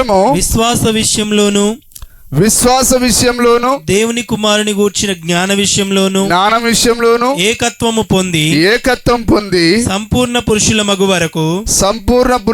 వరకు అనగా క్రీస్తునకు కలిగిన సంపూర్ణతకు సమానమైన సంపూర్ణత కలవార మగు వరకు ఆయన ఇలాగు నియమించెను పరిశుద్ధులు పరిపూర్ణులగునట్లు. సరే, 5-6 వచనాలు చదవండి. శరీరము ఒక్కటే ఆత్మయు ఒక్కడే ఆ ప్రకారమే మీ పిలుపు విషయమైన ఒక్కటే నిరీక్షణ యందుండుటకు. నిరీక్షణలు ఎన్ని ఉన్నాయట? కానీ ఇప్పుడు పాసలే ఉంటున్నారు, మా బోధ మాది, మీ బోధ మీది, మీ విశ్వాసం మీది, మా విశ్వాసం. కానీ బైబిల్ అలా చెప్తున్నదా? దేవుడు ఒక్కడైనప్పుడు నిరీక్షణ ఒక్కటే ఉండాలి, విశ్వాసం ఒక్కటే ఉండాలి, దేవుడు ఒక్కడే ఉండాలి. బైబిల్ అలాగ సెలవిస్తున్నది. ఒక్కటే నిరీక్షణ ఉండుటకు పిలువబడితిమి. ప్రభు ఒక్కడే. ఇప్పటికైనా పౌలు గారిని నమ్ముతారా? పౌలు గారి పత్రికలు పౌలు గారు ఇలాగు చెప్పాడని మాటకు ఊరికే ఏదో ఊత పదంగా చెప్తారు కానీ మరి పౌలు గారు దేవుడు ఒక్కడని చెప్పాడు, అప్పుడు ఎందుకు నమ్మవు? హల్లెలూయా. క్రీస్తే సర్వాధికారి అయిన దేవుడని రాశాడు ఆయన, అప్పుడు ఎందుకు నమ్మవు? ప్రభు ఒక్కడే, విశ్వాసం ఒక్కటే, బాప్తిస్మము ఒక్కటే. చూస్తున్నారు సోదరులారా, మనం అనుకున్నట్టుగా విశ్వాసాలు చాలా లేవు. విశ్వాసం ఒక్కటే. విశ్వాసం కర్త దాన్ని కొనసాగించువాడు ప్రభు అయిన యేసుక్రీస్తు అయి ఉన్నాడు. కాబట్టి ఆయన గందరగోళపరిచే దేవుడు కాదు, అల్లరికి కర్తగాడు ఆయన, ప్రతిదీ క్రమంలో జరిగించే దేవుడు ఆయన. ఒకే ఒక విశ్వాసం ఉన్నది, ఆ విశ్వాసాన్ని ఆయన అపోస్తలులో పెట్టాడు ఆయన. కాబట్టి అపోస్తలు ఒకే దేవుని ప్రకటించారు. అందరికీ తండ్రి అయిన దేవుడు ఒక్కడే. ఆయన అందరికి పైగా ఉన్నవాడై అందరిలోను వ్యాపించి అందరిలో ఉన్నాడు. హల్లెలూయా. దేవుని నామానికి మహిమ కలుగును గాక. అదే ఆ దేవుడే పెంతెకోస్తు పండుగ దినాన ఆయనే పరిశుద్ధాత్మకు దిగి వచ్చాడు. ఒకే ఆత్మ ఇప్పుడు మనందరిలో నివాసం చేయడానికి ఆయన ఆ 2000 సంవత్సరాల క్రితం దిగి వచ్చాడు ఆయన. ఇంకా ఆ దేవుణ్ణి కలిగి ఉండాలంటే, నువ్వు ఆ దేవుణ్ణి ఆత్మగా నువ్వు పొందాలంటే తప్పకుండా ప్రభువైన యేసుక్రీస్తు నామంలో బాప్తిసం పొందాలి. అప్పుడు నువ్వు పరిశుద్ధాత్మను పొందుతావు. అదే రాయబడిందా బైబిల్లో? మరి మనం చూస్తాం. 2:20 చదవండి ఒకసారి. అదే ఎఫెసీ 2:20 చూడండి. 2వ అధ్యాయం 20 వచనం. క్రీస్తు యేసే ముఖ్యమైన మూలరాయి ఉండగా అపోస్తలులను ప్రవక్తలను వేసిన పునాది మీద. ఎవరు వేసిన పునాది? మరి నీ అయ్యగారు అపోస్తల ప్రకారం పునాది వేశాడా? అపోస్తలది ఒక పునాది అయితే నీ అయ్యగారిది ఒక పునాది. కానీ మరి సంఘం దేనిపైన కట్టబడాలి? క్రీస్తు యేసే ముఖ్యమైన మూలరాయి ఉండగా అపోస్తలులను ప్రవక్తలు వేసిన పునాది మీద మీరు కట్టబడి ఉన్నారు. ఎఫెసు సంఘం ఒకటే కాదు కానీ ఏ సంఘమైనా అదే విధంగా కట్టబడాలి. అపోస్తలుడు ప్రవక్తలు వేసిన పునాది ఏ పునాది? అది దేవుడు ఒక్కడేనే పునాది. మరి ఆ ప్రవక్తలందరూ ఎదిగో మెస్సయ్య వస్తాడని చూపించారు. మరి అపోస్తలులందరూ ఆ మెస్సయ్య ఎవరు? ఆయనే క్రీస్తు అని చూపించారు. నిజమేనా? వారు చెప్పింది వీరు చెప్పింది ఒకే దేవుని గురించి. కాబట్టి వారు వేసిన పునాది ఏదనగా దేవుడు ఒక్కడని పునాదిని వేశారు. ఆ పునాది పైన జగత్ పునాది వేయబడక ముందే ఎన్నిక చేయబడిన సంఘం కట్టబడింది. నిజమేనా? జగత్ పునాది వేయబడక ముందే ప్రియమైన సోదరి సోదరుడు నువ్వు నిర్ణయించబడి ఉంటే మరి నేను చెప్పే కార్యాలు ఆరో ఇంద్రియం లేకపోతే అర్థం కాదు. మరి ఈ ఎఫెసు సంఘంతో ఏమంటున్నాడు ఆయన? మీరు ఎప్పుడున్నారో తెలుసా? జగత్ పునాది వేయబడక ముందే ప్రేమ చేత ఆయన మిమ్మల్ని క్రీస్తులో ఏర్పరచుకున్నాడు. కాబట్టి ముందుగా ఎవరైతే ఎన్నిక చేయబడ్డారో వారు తప్పకుండా ఆ యొక్క ప్రవక్తల పునాది పైన లేదా ప్రవక్తలను అపోస్తలు వేసిన పునాది పైన వారు ఖచ్చితంగా కట్టబడతారు. నువ్వు ఎన్నికలో లేకపోయావా? ఏదో ఒక సంఘానికి గాలి కొట్టుకుపోయే సంఘానికి పోతావు. అయితే మనం గాలి కొట్టుకుని పోయే వారం కాదు, అలలకు అటు ఇటు కొట్టుకొని పోయే వారం కాదు. మనం జగత్ పునాది వేయబడక ముందే క్రీస్తులో ఎన్నిక చేయబడిన వారం. ఆ ఎన్నిక చేయబడిన వారు అపోస్తల బోధను తప్ప మరో ఏది వారు నమ్మరు. నా గొర్రెలు నా స్వరమును అవి నన్ను వెంబడించును, అన్యుని స్వరాన్ని అవి ఎంత మాత్రమును వినవు అన్నాడు ఆయన. కాబట్టి ఆదిమ అపోస్తల బోధ ప్రకారంగా రాకడ ఇంకా జరగలేదు. రాకడ జరిగితే మన శరీరాలు మార్పు చెందుతాయి, మనము యవనస్తులుగా మారిపోతాం. ఇక్కడ కూర్చున్న ముసలివారు యవనస్తులు తేడా ఉండదు. అక్కడ మనమందరం యవనస్తులుగా మారుతాం. మన యొక్క తెల్ల జుట్టు నల్లగా మారిపోతుంది. వృద్ధాప్యం అనేది ఉండదు అక్కడ, ఏ ముడతలు ఉండవు అక్కడ. హల్లెలూయా. దాన్నే రెండవ రాకడ అన్నారు. 1963లో వచ్చిన ఆ మేఘము రాకడ కాదు. దేవుడు 7వ దూతతో ఉన్నాడు, అతనికి ఆయన 7 ముద్రల పుస్తకాన్ని ఇప్పి ఇచ్చాడనే సూచనగా ఆకాశంలో ఆయన ఒక సూచన చేశాడు ఆయన. ఒక వారం మనం ఈ వర్తమానం చదివామా, నేర్చుకున్నామా? దేవుడు ఏదైనా భూమి పైన చేయడానికి ముందు ఆయన ఆకాశంలో ఒక సూచనను కనబరుస్తాడు ఆయన. ఆ మెస్సయ్య పశువుల పాకలో పుట్టినట్టుగా రుజువుగా ఏం చేశాడు ఆయన? ఆకాశంలో తన నక్షత్రాన్ని పెట్టాడు ఆయన, నక్షత్రముడు గుర్తును పెట్టాడు ఆయన. హల్లెలూయా. మరి మెస్సయ్య భూమి పైన ఉన్నాడని దాన్ని రుజువుగా ఏం చేశాడు ఆయన? ఆకాశంలో ఒక పావురాన్ని కనబరిచాడు ఆయన, ఆ పావురపు ఆకారాన్ని కనబరిచాడు ఆయన. దేవుని నామానికి స్తుతి మహిమ కలుగును గాక. మరి బైబిల్లో మనం అలాగ చూస్తున్నాం. ఆయన ఆ సినాయి పర్వతం మీద ఉన్నాడనే దానికి ఆయన స్వరం ఎక్కడి నుంచి మాట్లాడింది? ఆకాశం నుంచి మాట్లాడి ఉన్నది. హల్లెలూయా. మరి దేవుడు ఏదైనా చేయడానికి ముందు ఆయన అందుకొరకే 7 ముద్రలు 7వ దూతకి ఇచ్చాడనే దానికి సూచనగా ఆయన ఆకాశంలో ఒక సూచనను ఏర్పరిచాడు. అదే మేఘం యొక్క సూచన. కానీ ఆ మేఘము రెండవ రాకడ కానే కాదది. కానీ పౌలు గారు ఏమని రాశాడు? రెండవ రాకడిని దేనన్నాడు ఆయన? మృతులు మరలా బ్రతుకుట, మరి ఆ యొక్క మన శరీరాలు మార్పు చెందుట. మనం చదివాం, అదే మూలవాక్యం చదివాం మనం. ఈ క్షేతను అక్షేత వచ్చి మర్త్యతను, అమర్త్యత వచ్చి ధరించుకుంటది. ఈ మర్త్యమైన దేహము అమర్త్యతను ధరించుకుంటది. నిజమేనా? దేవుని నామానికి మహిమ కలుగును గాక. అంటే ఈ మట్టి దేహాన్ని ఆ థియోఫనీ వచ్చి ధరించుకుంటది. అప్పుడు మనం మహిమా దేహంగా మారుతాం. అక్కడ మనం తింటాం, ద్రాక్షలు తింటాం, మనం ఆ సెలయేరు దగ్గర మనం ఆడుకుంటాం. హల్లెలూయా. ఆ గొర్రె పిల్ల తోడేళ్ళు కలిసి నివాసం చేస్తాయి. ఆ 1000 ఏళ్ల పరిపాలన అలాగ జరగబోతున్నది. దేవుని నామానికి స్తుతి కలుగును గాక. కానీ కార్యాలు మనం మర్చిపోతూ ఉన్నాం. సరే, అయితే ఈ రాత్రి నేను అక్షరాల ఆ మేఘమును గురించి మాట్లాడాలనుకోని రాసుకున్నాను. కానీ రంగం మీదకి వచ్చినప్పుడు దేవుడు దాన్ని ఆయన పూర్తిగా మార్చేశాడు ఆయన. మరి అందుకొరకే మనం ప్రార్థన చేశాం, ప్రభువా నీవే మాట్లాడాలని. కాబట్టి ఒక మానవుని తలంపుతో మాట్లాడితే అది పనిచేయదు. అది అయితే దేవుడే మనతో మాట్లాడాలి. దేవుని నామానికి మహిమ కలుగును గాక. సరే, నేను కొన్ని కొటేషన్ చదివి నేను ముగిస్తాను. మరి ప్రవక్త చెప్పిన వర్తమానంలో నుంచి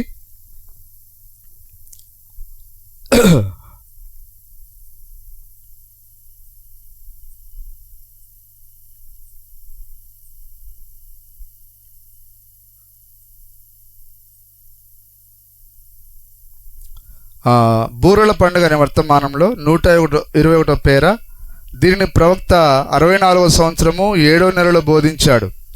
ఎప్పుడండి?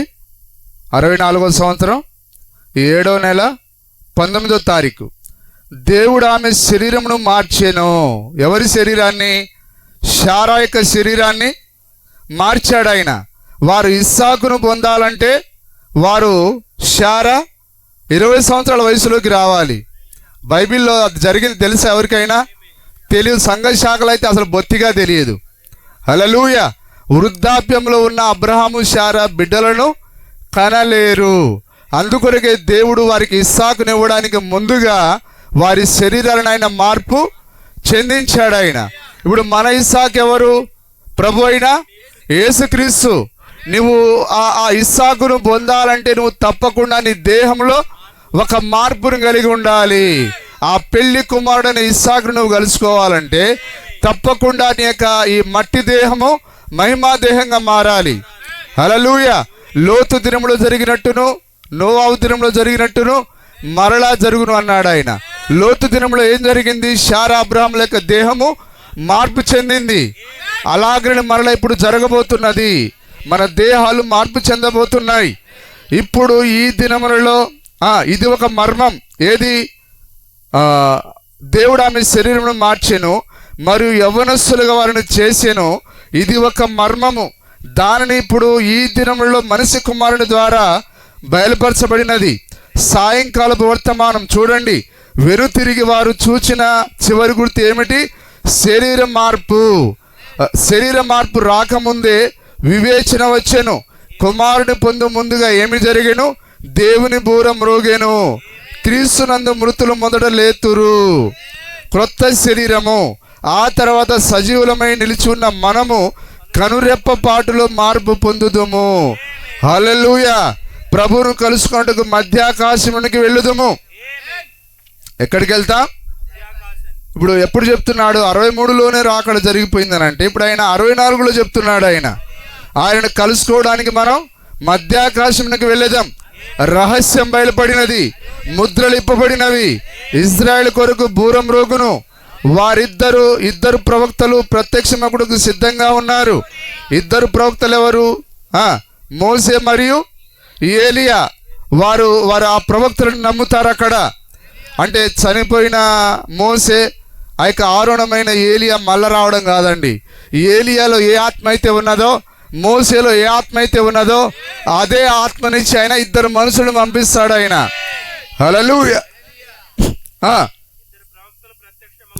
ప్రత్యక్షమగుటకు సిద్ధముగా ఉన్నారు. ఏమిటది? వారు కనబడినట్లుగా సంఘము రంగం మీద నుండి తీసుకుని పోబడును. ఈ సంఘము రంగం మీద నుంచి పైకి వెళ్ళిపోతేనే వారిద్దరూ భూమి పైన రంగం మీదకి వస్తారు.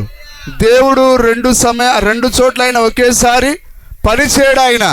కాబట్టి ఒకటి పైకి పోయినప్పుడు మరొక దానితో వ్యవహరిస్తాడు ఆయన. దేవుని నామానికి మహిమ కలుగును గాక.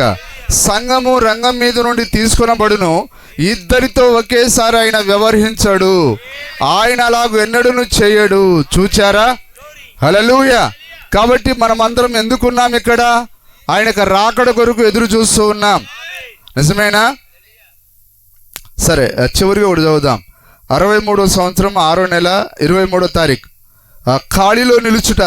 ఎందుకనగా ఆయన మొదటి జాములో రాలేదు, అంటే మొదటి సంఘకాలంలో రాలేదు. మరియు అందువలన వారికి కొనికి నిద్రించుచుండిరి. 2వ జాములో రాలేదు. 7వ జామున ఆయన వచ్చాను. ఎప్పుడు వచ్చాడు ఆయన? 7వ సంఘకాలంలో వచ్చాడు ఆయన. అదే 7వ సంఘకాలం, అదే 7వ దూత వర్తమానం. చూచారా? ఆయన వచ్చినప్పుడు కన్యకలందరూ మేలుకొని తమ దివిటీలు శుభ్రం చేసుకుని, ప్రెస్బిటేరియన్లు, లూథరన్లు, బ్యాప్టిస్టులు ఎవరైనా కానీ వారు దేవుని ఆత్మ మూలంగా జన్మించిన ఎడల రాకడలో ఎత్తబడుదురు. మరి ఎత్తబాటు 63లో అయిపోతే 63 3వ నెల 2వ నెల అయిపోతే మరి 6వ నెల ఆయన ఎత్తబాటులో ఉందురని ఎందుకు అంటున్నాడు ఆయన? జన్మించిన ఎడల రాకడలో ఎత్తబడుదురు, ఆ సమయంలో పెళ్లి కుమార్తె పిలువబడునని నేను నమ్ముచున్నాను. హల్లెలూయా. మరణము రుచి చూడక ఒక్క క్షణంలో రెప్పపాటు కాలంలో మార్పు పొందు జనులు కొందరు చివరి దినములలో ఉందురని నేను నమ్ముచున్నాను. ఇప్పుడు ఉన్నారా? రెప్పపాటు కాలంలో మార్పు పొందే ప్రజలం మనమే. ఈ వాక్యంతో మార్పు పొందుతున్న ప్రజలం మనమే. మనమందరం మన శరీర మార్పు కొరకు ఎదురు చూస్తున్నాం. దేవుని నామానికి మహిమ కలుగునుగాక. హల్లెలూయా. అందరూ వాక్యాన్ని అర్థం చేసుకుంటున్నారా? మరి అందుకొరకే మనందరికీ మరి ఒకే ఒక బోధ కావాలి. అదే మార్పు పొందని అపోస్తల బోధ కావాలి. మరి కాబట్టి దేవుని వాక్యాన్ని అందరూ నమ్మరు, కానీ మరి ముందుగా ఎవరైతే నిర్ణయించబడ్డారో వారు మాత్రమే నమ్ముతారు. మరి ఆ యొక్క అపోస్తలుడైన పౌలు ఎఫెసు పట్టణానికి వెళ్ళాడు. ఆయన అపోస్తల కార్యం 19వ అధ్యాయంలో మనం చూసినప్పుడు అక్కడ ఆయన కొందరు శిష్యులను చూచాడు. ఆయన కొందరు శిష్యులను చూచి మీరు విశ్వసించినప్పటి నుండి పరిశుద్ధాత్మను పొందితిరా అని వారిని అడిగాడు. అప్పుడు వారు ఏమన్నారు? పరిశుద్ధాత్ముడు ఉన్నాడన్న సంగతియే మేము వినలేదు. అలాగైతే మీరు దేనిని బట్టి బాప్తిసం పొందిన వారిని అడగ్గా వారు అన్నారు, మేము యోహాను బాప్తిసం బట్టియే. అయితే యోహాను తన వెనుక వచ్చు అని యందు అనగా యేసునందు విశ్వాసం ఉంచవలనని ప్రజలతో చెప్పుచు మారు మనసు విషయమైన బాప్తిసం ఇచ్చానని చెప్పాను. వారు ఆ మాటలు విని హల్లెలూయా వెంటనే ఏం చేశారు? వాళ్ళు ప్రభువైన యేసు నామములో బాప్తిసం పొందారు. ఎందుకు? పౌలు గారి మాటలకు వారు కనెక్ట్ అయ్యారు. పౌలు గారి మాటలకు ఎవరు లోబడతారు? ఎవరైతే ముందుగా నిర్ణయించబడ్డారో. అపోస్తల బోధ ఎవరికి ప్రియమైనది? ముందుగా నిర్ణయించబడిన వారికి. ఎత్తబాటు అనేది అందరికీ జరగదు. వాక్యం యొక్క బయలుపాటు అందరికీ రాదు. కేవలం ముందుగా నిర్ణయించబడిన వారికి మాత్రమే. హల్లెలూయా. అందరూ వింటున్నారా? అందుకొరకు ఆయన రోమా పత్రికలో కూడా అదే రాశాడు. ఆయన రోమీలు ముందుగా ఎన్నిక చేయబడిన వారు. అక్కడ మనం చదువుతాం 8వ అధ్యాయం 29వ వచనం. ఇది చదివి నేను ముగిస్తాను. మరి చాలా వర్తమానం ఉన్నది, సరే అయిపోదు ఇప్పుడు అది. ఓకే, చదువుదాం. 29. ఎందుకనగా జ్యేష్ఠుడగునట్లు నమ్ముతున్నారా? ముందు నిర్ణయం అనేది లేకుండా దేవుడు ఎవరిని రక్షించడు ఆయన. హల్లెలూయా. మరి పొరపాటు నాదేనా? ఈ అంశాన్ని ఎంచుకోవడం నేను ఎంచుకోలేదండి. మరి ఏమంటారు లోకం అంటే పిచ్చుక మీద బ్రహ్మాస్త్రం లాగా మరి ఈ లోతైన కార్యాలు చెప్పడం అనేది మరి చాలా కఠినమైన కార్యమే. సరే, ఏదేమైనా నేను చెప్పడానికి మరి చివరికి వచ్చేసాను. దేవుడు ఎవరిని ముందు ఎరిగెనో, దేవుడు ముందుగా ఎవరిని ఎరిగేనో. హల్లెలూయా. ముందుగా అంటే ఆకాశము, సూర్యుడు, చంద్రుడు, అణువు, పరమాణువు, రవ్వంత లేనప్పుడే ఆయన కొందరిని ముందుగా ఎన్నుకున్నాడు. ఆయన ఆ ముందుగా ఎన్నుకున్న వారి పేర్లు ఆయన గొర్రె పిల్లను చంపి అప్పుడే ఆ పుస్తకంలో రాశాడు. ఆయన ఏం సార్, దేవుని దగ్గర పుస్తకం కూడా ఉందా? మన నారా లోకేష్ దగ్గర రెడ్ బుక్ ఉన్నట్టుగా ఆ రెడ్ బుక్ లో ఎవరెవరి పేర్లు రాసుకున్నాడో వాళ్ళందరినీ జైలుకి పంపిస్తున్నాడు ఆయన. అలాగనే దేవుడు తన యొక్క పుస్తకంలో, విమోచన పుస్తకంలో ఎవరి పేర్లు అయితే రాసుకున్నాడో వారందరిని ఆయన పరలోకానికి పంపిస్తున్నాడు. ఆయన దేవుని నామానికి మహిమ కలుగునుగాక. దేవుడు ఒక విమోచన పుస్తకాన్ని కలిగి ఉన్నాడు. ఆ పుస్తకంలో ఉన్న పేర్లను ఆయన గొర్రె పిల్ల యొక్క రక్తంతో రాశాడు ఆయన. హల్లెలూయా. కాబట్టి వారు మాత్రమే తిరిగి వాక్యం దగ్గరికి వస్తారు. వారు మాత్రమే తిరిగి దేవుని రాజ్యానికి వెళ్తారు. కాబట్టి ఈరోజు చాలా మంది బైబిల్ గ్రంథాన్ని చదువుతున్నారు, కానీ వారికి వాక్యము అర్థం కావట్లేదు. వారు జీవించడానికి ప్రయత్నం చేసి కొంతకాలం దేవుళ్ళు కొనసాగి మళ్ళా పడిపోయి లోకంలో కలిసిపోతున్నారు. కారణం ఏంటి చెప్పండి? వారు ముందుగా నిర్ణయించబడలేదు. ఆ 70 మంది కొంతకాలం వెంబడించారు ఆయనని, కానీ ఎప్పుడైతే ఆయన వాక్యాన్ని విసిరాడో వారు ఆ వాక్యం యొక్క దెబ్బకు పడిపోయారు. తిరిగి వారు లోకంలోనికి వెళ్ళిపోయారు. అప్పుడు ఆయన నిర్ణయించబడిన 12 మంది అన్నాడు, మీరు కూడా వెళ్ళిపోవాలంటే వెళ్ళిపోవచ్చు అన్నాడు ఆయన. అయ్యా, మేము ఎక్కడికి వెళ్ళగలం? ఎందుకంటే వారు నిర్ణయించబడ్డారన్న సంగతి వారికి తెలిసింది. అయ్యా, నీవే నిత్య జీవపు మాటలు గలవాడవు, మేము నీ దగ్గరే ఉంటాం. కాబట్టి నిర్ణయించబడిన వారు వాక్యం దగ్గరే ఉంటారు. వారు ఏ సంస్థలో ఉండరు, ఏ కోడి పెట్టెల కింద వారు పొదగరు వాళ్ళు.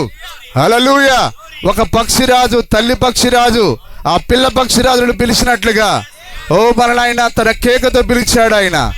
హల్లెలూయా. కాబట్టి ముందుగా నిర్ణయం అనేది ఒకటి ఉన్నది. దేవుడు ముందుగా ఎవరిని ఎరిగెనో వారు తన కుమారునితో స్వారూప్యము గలవారవుట. కుమారుడు అంటే వాక్యం. కుమారుడు అంటే నీ ఇంట్లో పెట్టుకున్న ఫోటో కాదు. ఆయన ఎప్పుడు ఇట్లే ఉంటాడు. నువ్వు సినిమాలు చూసే ఉంటావు, కానీ నాయన చూడు, నాయన చూడు. క్రిస్మస్ రోజు సారాయి దాగి ఆ మాంసం తిని ఊగుతా ఉంటే అప్పుడు కూడా ఆయన ఏమంటాడు? ఓకే నాయన అని అంటాడా? హల్లెలూయా. కానీ కుమారుని యొక్క సారూప్యం అంటే దేవుని యొక్క వాక్యపు సారూప్యం. అది దేవుడు ముందుగా ఎవరైనా ఎరిగేనో వారు తన కుమారునితో స్వారూప్యము గలవారవుటకు వాక్యం యొక్క సారూప్యంలోనికి. హల్లెలూయా. 30 కిలోమీటర్లు చర్చికి రావడానికి ఛార్జీలకు డబ్బులు లేవని భయపడే నీవు కోట్ల కిలోమీటర్ల దూరంలో ఉన్న పరలోకానికి ఎలా వెళ్ళగలవు? నీకంటే ఆ యొక్క సేబా దేశపు రాణి, ఒక ఆడది, ఒక స్త్రీ, హల్లెలూయా, ధైర్యంతో ఆ యొక్క సొలొమోను జ్ఞానం తెలుసుకోవడానికి ఆమె దేవుడు నా యొక్క ప్రతి ఏర్పాట్లు ఆయన చూసుకుంటాడు. దరిద్రుడా, 20 రూపాయలకు 30 రూపాయలకు భయపడే నీవు దేవుడి రాజ్యానికి వెళ్తావా? ఎవడ్రా చెప్పింది? హల్లెలూయా. కానీ ఆ యొక్క సారెపాతు విధవరాలు భయపడలేదు. ఆమె తనకు దేవుడు అన్నాడు, నీకున్న సర్వస్వాన్ని అమ్మి నన్ను వెంబడించమన్నాడు ఆయన.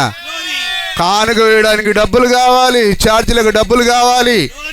అరే భికారిగా దేవుడు నిన్ను పిలవలేదు అంటాను నేను. కానీ దేవుడు నిన్ను పిలిస్తే ఛార్జీలకు ఆయనే ఏర్పాటు చేస్తాడు. ఓ దేవుడు నీకు సమస్యని ఆయనే ఏర్పాటు చేస్తాడు. హల్లెలూయా. నా దగ్గర ఉన్న ప్రజలందరూ కూలి పని చేసుకునే వాళ్ళే. వారందరూ త్యాగంతో కానుకలు ఇస్తారు, త్యాగంతో వారు పెట్రోల్ పోసుకొని దేవుని సన్నిధికి వస్తారు. అట్లాంటి వారిదే దేవుని రాజ్యం. ఛార్జీలకు భయపడి చర్చిని ఎగ్గొట్టే వాళ్ళని దేవుడు పరలోకం తీసుకెళ్తాడా? సొలొమోను జ్ఞానం తెలుసుకోవడానికే దేవుడు ఆ సేబా దేశం రానికి బయలుపాటినిస్తే మరి పరలోక రాజ్యం రావడానికి నీకు ఆయన బయలుపాటి ఇవ్వడా? నీకు ఛార్జీలకు ఇవ్వడా ఆయన? హల్లెలూయా. దేవుని నామానికి స్తుతి కలుగును గాక. కొందరు ఉన్నారులేండి మా దగ్గర. నిజమేనా?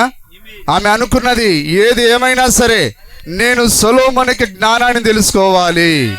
అందుకొరకు ఆమె ఎంత దూరమైనా వెళ్ళడానికి ఆమె సిద్ధపడ్డది. ఎందుకంటే యెహోవా యందు భయభక్తులు గల వారి చుట్టూ ఆయన దూతలు కావలి కాయును. హల్లెలూయా. ఎప్పుడైతే నువ్వు దేవుని కొరకు తుష్టగలుగుతావో వెంటనే దేవుడు నీ ప్రతి ఏర్పాట్లను ఆయనే చూసుకుంటాడు. ఎందుకు? నిన్ను పిలిచిన వాడు ఆయన. హల్లెలూయా. చదవండి. దేవుడు ఎవరిని ముందు ఎరిగెనో వారు తన కుమారునితో స్వారూప్యము గలవారవుటకు వారిని ముందుగా నిర్ణయించెను. మరియు ఎవరిని ముందుగా నిర్ణయించెనో వారిని పిలిచెను. వారిని మాత్రమే పిలిచాడు ఆయన. కాబట్టి ఆయన పిలిచిన వారిలో లోబులు లేరు, దొంగలు లేరు, ఛార్జీలకు భయపడేవారు లేరు. ఆయన పిలిచిన వారు ఎవరంటే వారు పేదవారైన ధైర్యవంతులు. హల్లెలూయా. ఎవరిని పిలిచెనో వారిని నీతిమంతులుగా తీర్చెను. ఆయన ఎవరైతే పిలిచాడో ఆయన నీతిమంతులుగా మారుస్తున్నాడు. ఆయన మనల్ని నీతిమంతులుగా మార్చేది ఏంటిది? దేవుని యొక్క వాక్యము. నీ సంవత్సరం నిన్ను నీతిమంతులుగా మార్చదు. నీ యొక్క సిద్ధాంతాలు నిన్ను నీతిమంతులుగా మార్చలేవు. కానీ దేవుని యొక్క వాక్యమే నిన్ను ఉదక స్నానం చేత ఆ పరిశుద్ధునిగా మార్చేది, పరిశుద్ధురాలుగా మార్చేది. హల్లెలూయా. నా బ్రతుకును మార్చినది ఆ వాక్యమే. కాబట్టి అదే వాక్యం ఇంకా మార్చడానికి వేచి చూస్తూ ఉన్నది. తీర్చెను, వారిని మహిమపరిచెను. ఈ కాలంలో ఆయన విలియం బ్రెనామ్ ఆయన బయలుపరిచాడు. ఆయన విలియం బ్రెనామ్ జీవించినటువంటి జీవితాన్ని ఈ కాలంలో మరొకరు ఎవరు కూడా జీవించలేదు. హల్లెలూయా. ఆయన డబ్బు కొరకు పనిచేయలేదు. ఆయన ఈ లోక సంబంధమైన ఏ కార్యాన్ని ప్రేమించలేదు. ఆయన తన సర్వస్వాన్ని దేవుని కొరకే సమర్పించుకున్నాడు ఆయన. హల్లెలూయా. కానీ ఈరోజు దయ్యాలన్నీ ఆ రోజు యేసుక్రీస్తును వారు ముఖం పైన కొట్టి, నిన్ను కొట్టిన వాడు ఎవడో చెప్పు, హేరోదేమో నిన్ను విడిపించాడు, నాకు అధికారం ఉంది. నువ్వు ఎవడరా విడిపించడానికి? నేను నా కథను నేను రాసుకున్నా. నేను దీంట్లో నుంచి బయటపడాలంటే నా దగ్గర ఉంది అధికారం, నీకు పైనుంచి ఇవ్వబడితేనే తప్ప నీకు ఏ అధికారం లేదని చెప్పేశాడు ఆయన. హల్లెలూయా. కాబట్టి దేవుడు ఎవరిని కూడా ఆయన నమ్మించవలసిన అవసరం లేదు. ఆయన చిత్తంలో ఉన్న వారికి ఆయన తన్ను తాను ఆయన బయలుపరుచుకుంటాడు. ఆయన ఈరోజు జరిగేది అదే. మరి ఒక్క రాత్రిలోనే మనం అన్ని చెప్పుకోలేం, కానీ కొన్ని ప్రాముఖ్యమైన కార్యాలు దేవుడు మనతో మాట్లాడి ఉన్నాడు. మరి ప్రాముఖ్యమైన కార్యం ఏదనగా నమ్మి బాప్తిసం పొందినవాడు రక్షింపబడును. ఇంకా ఎవరైనా యేసుక్రీస్తు నామములో బాప్తిసం పొందకపోతే మీరు ఈ రాత్రి ఒక నిర్ణయాన్ని తీసుకొని యేసుక్రీస్తు నామములో బాప్తిసం పొంది మీరు ఆయనకు కుమార్తెగా కుమారునిగా మారడానికి దేవుడు ఈ రాత్రి మిమ్మల్ని ఆహ్వానిస్తున్నాడు. ఈ రాత్రి వాక్యాన్ని విన్న ఎవరైనా సరే మీరు ఈ వాక్యాన్ని పెడచెవిన పెట్టకుండా వాక్యాన్ని గౌరవించి ఆయన వాక్యాన్ని చేర్చుకోవాలని మరి నేను కోరుతూ ఉన్నాను. దేవుడు మిమ్మల్ని అందరిని దీవించునుగాక. కూడొచ్చిన మిమ్మల్ని అందరిని దేవుడు మెండుగా దీవించునుగాక.